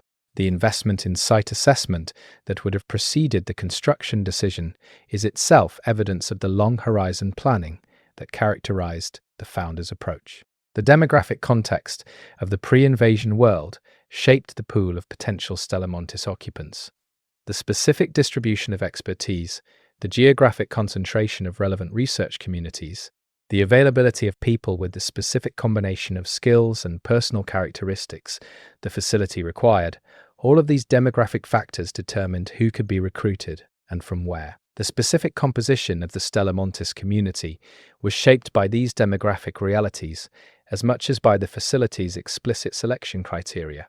The communication technologies of the pre-invasion era shaped both the facility's ability to maintain its secrecy during construction and its operational approach to information management after opening. The specific capabilities and limitations of pre-invasion communication infrastructure determined what information the facility could reliably receive, what information it needed to generate and store internally, and what communication activities would have left detectable traces in the broader information environment. The transportation infrastructure of the pre-invasion era shaped the logistics of constructing and supplying Stella Montis during its construction and initial operational period. Moving construction materials, equipment, and personnel to a remote alpine location requires transportation capabilities that are products of the broader civilization. The specific state of those transportation capabilities in the relevant period determined what was feasible in terms of construction timeline and supply logistics.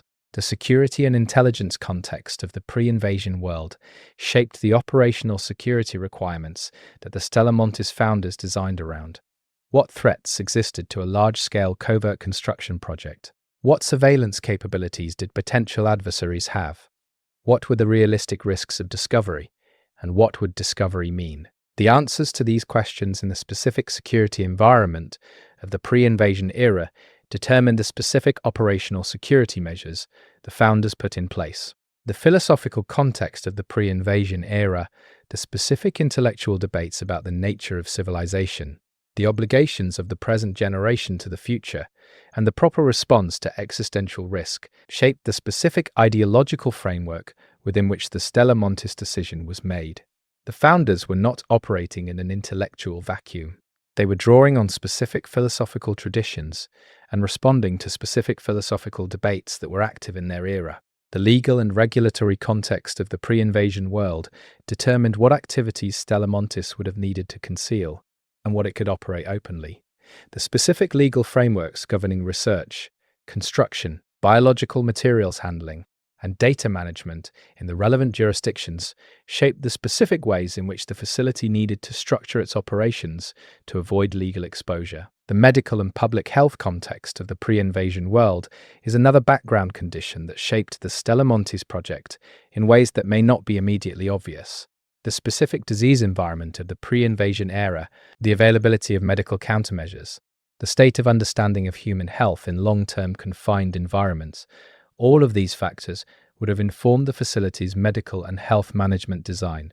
The energy landscape of the pre-invasion world, the specific technologies available for power generation, and the political and economic arrangements surrounding energy production shaped the facility's approach to energy self-sufficiency.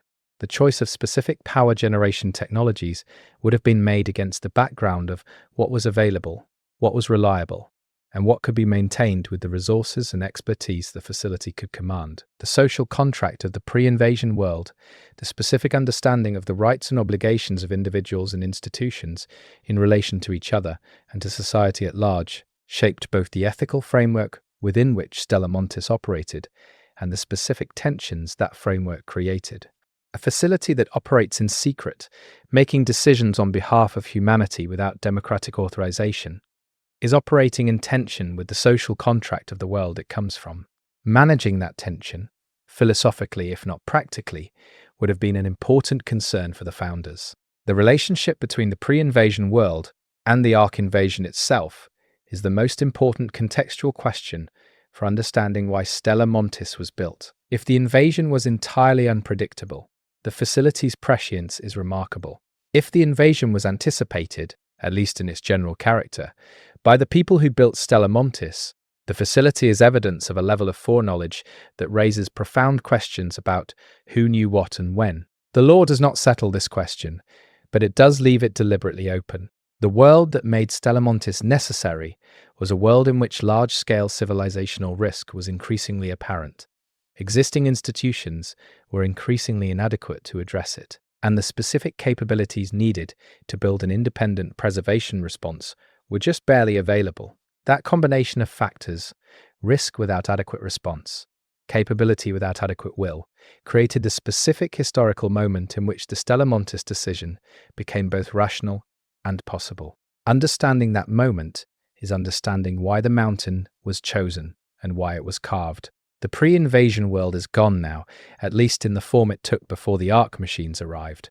What remains is the Ark Raiders world, a world defined by the consequences of the invasion and the struggle to survive in its aftermath. Stella Montis bridges those two worlds. It was built in one and is waiting in the other. Whatever it contains carries the imprint of the world that built it, and whatever it eventually contributes will shape the world that succeeds the invasion. That position, as a bridge between a lost world and an uncertain future, is Stella Montis's most fundamental significance. The world that made Stella Montis necessary is the world that the facility was built to outlast, and it did outlast it. The civilization that produced the facility is gone. The facility remains. Whatever that civilization was able to preserve of itself, of its knowledge and its biology and its culture and its values, is sealed inside the mountain, waiting. The world that made it necessary is gone. What it left behind is not. Chapter 11. The Machines and the Mountain. The Ark invasion is the defining event of the world that Stella Montis now inhabits, and the relationship between the facility and the machines that destroyed the civilization that built it is one of the most important and most underexplored dimensions of the law. The machines did not build the world they inherited. They found it.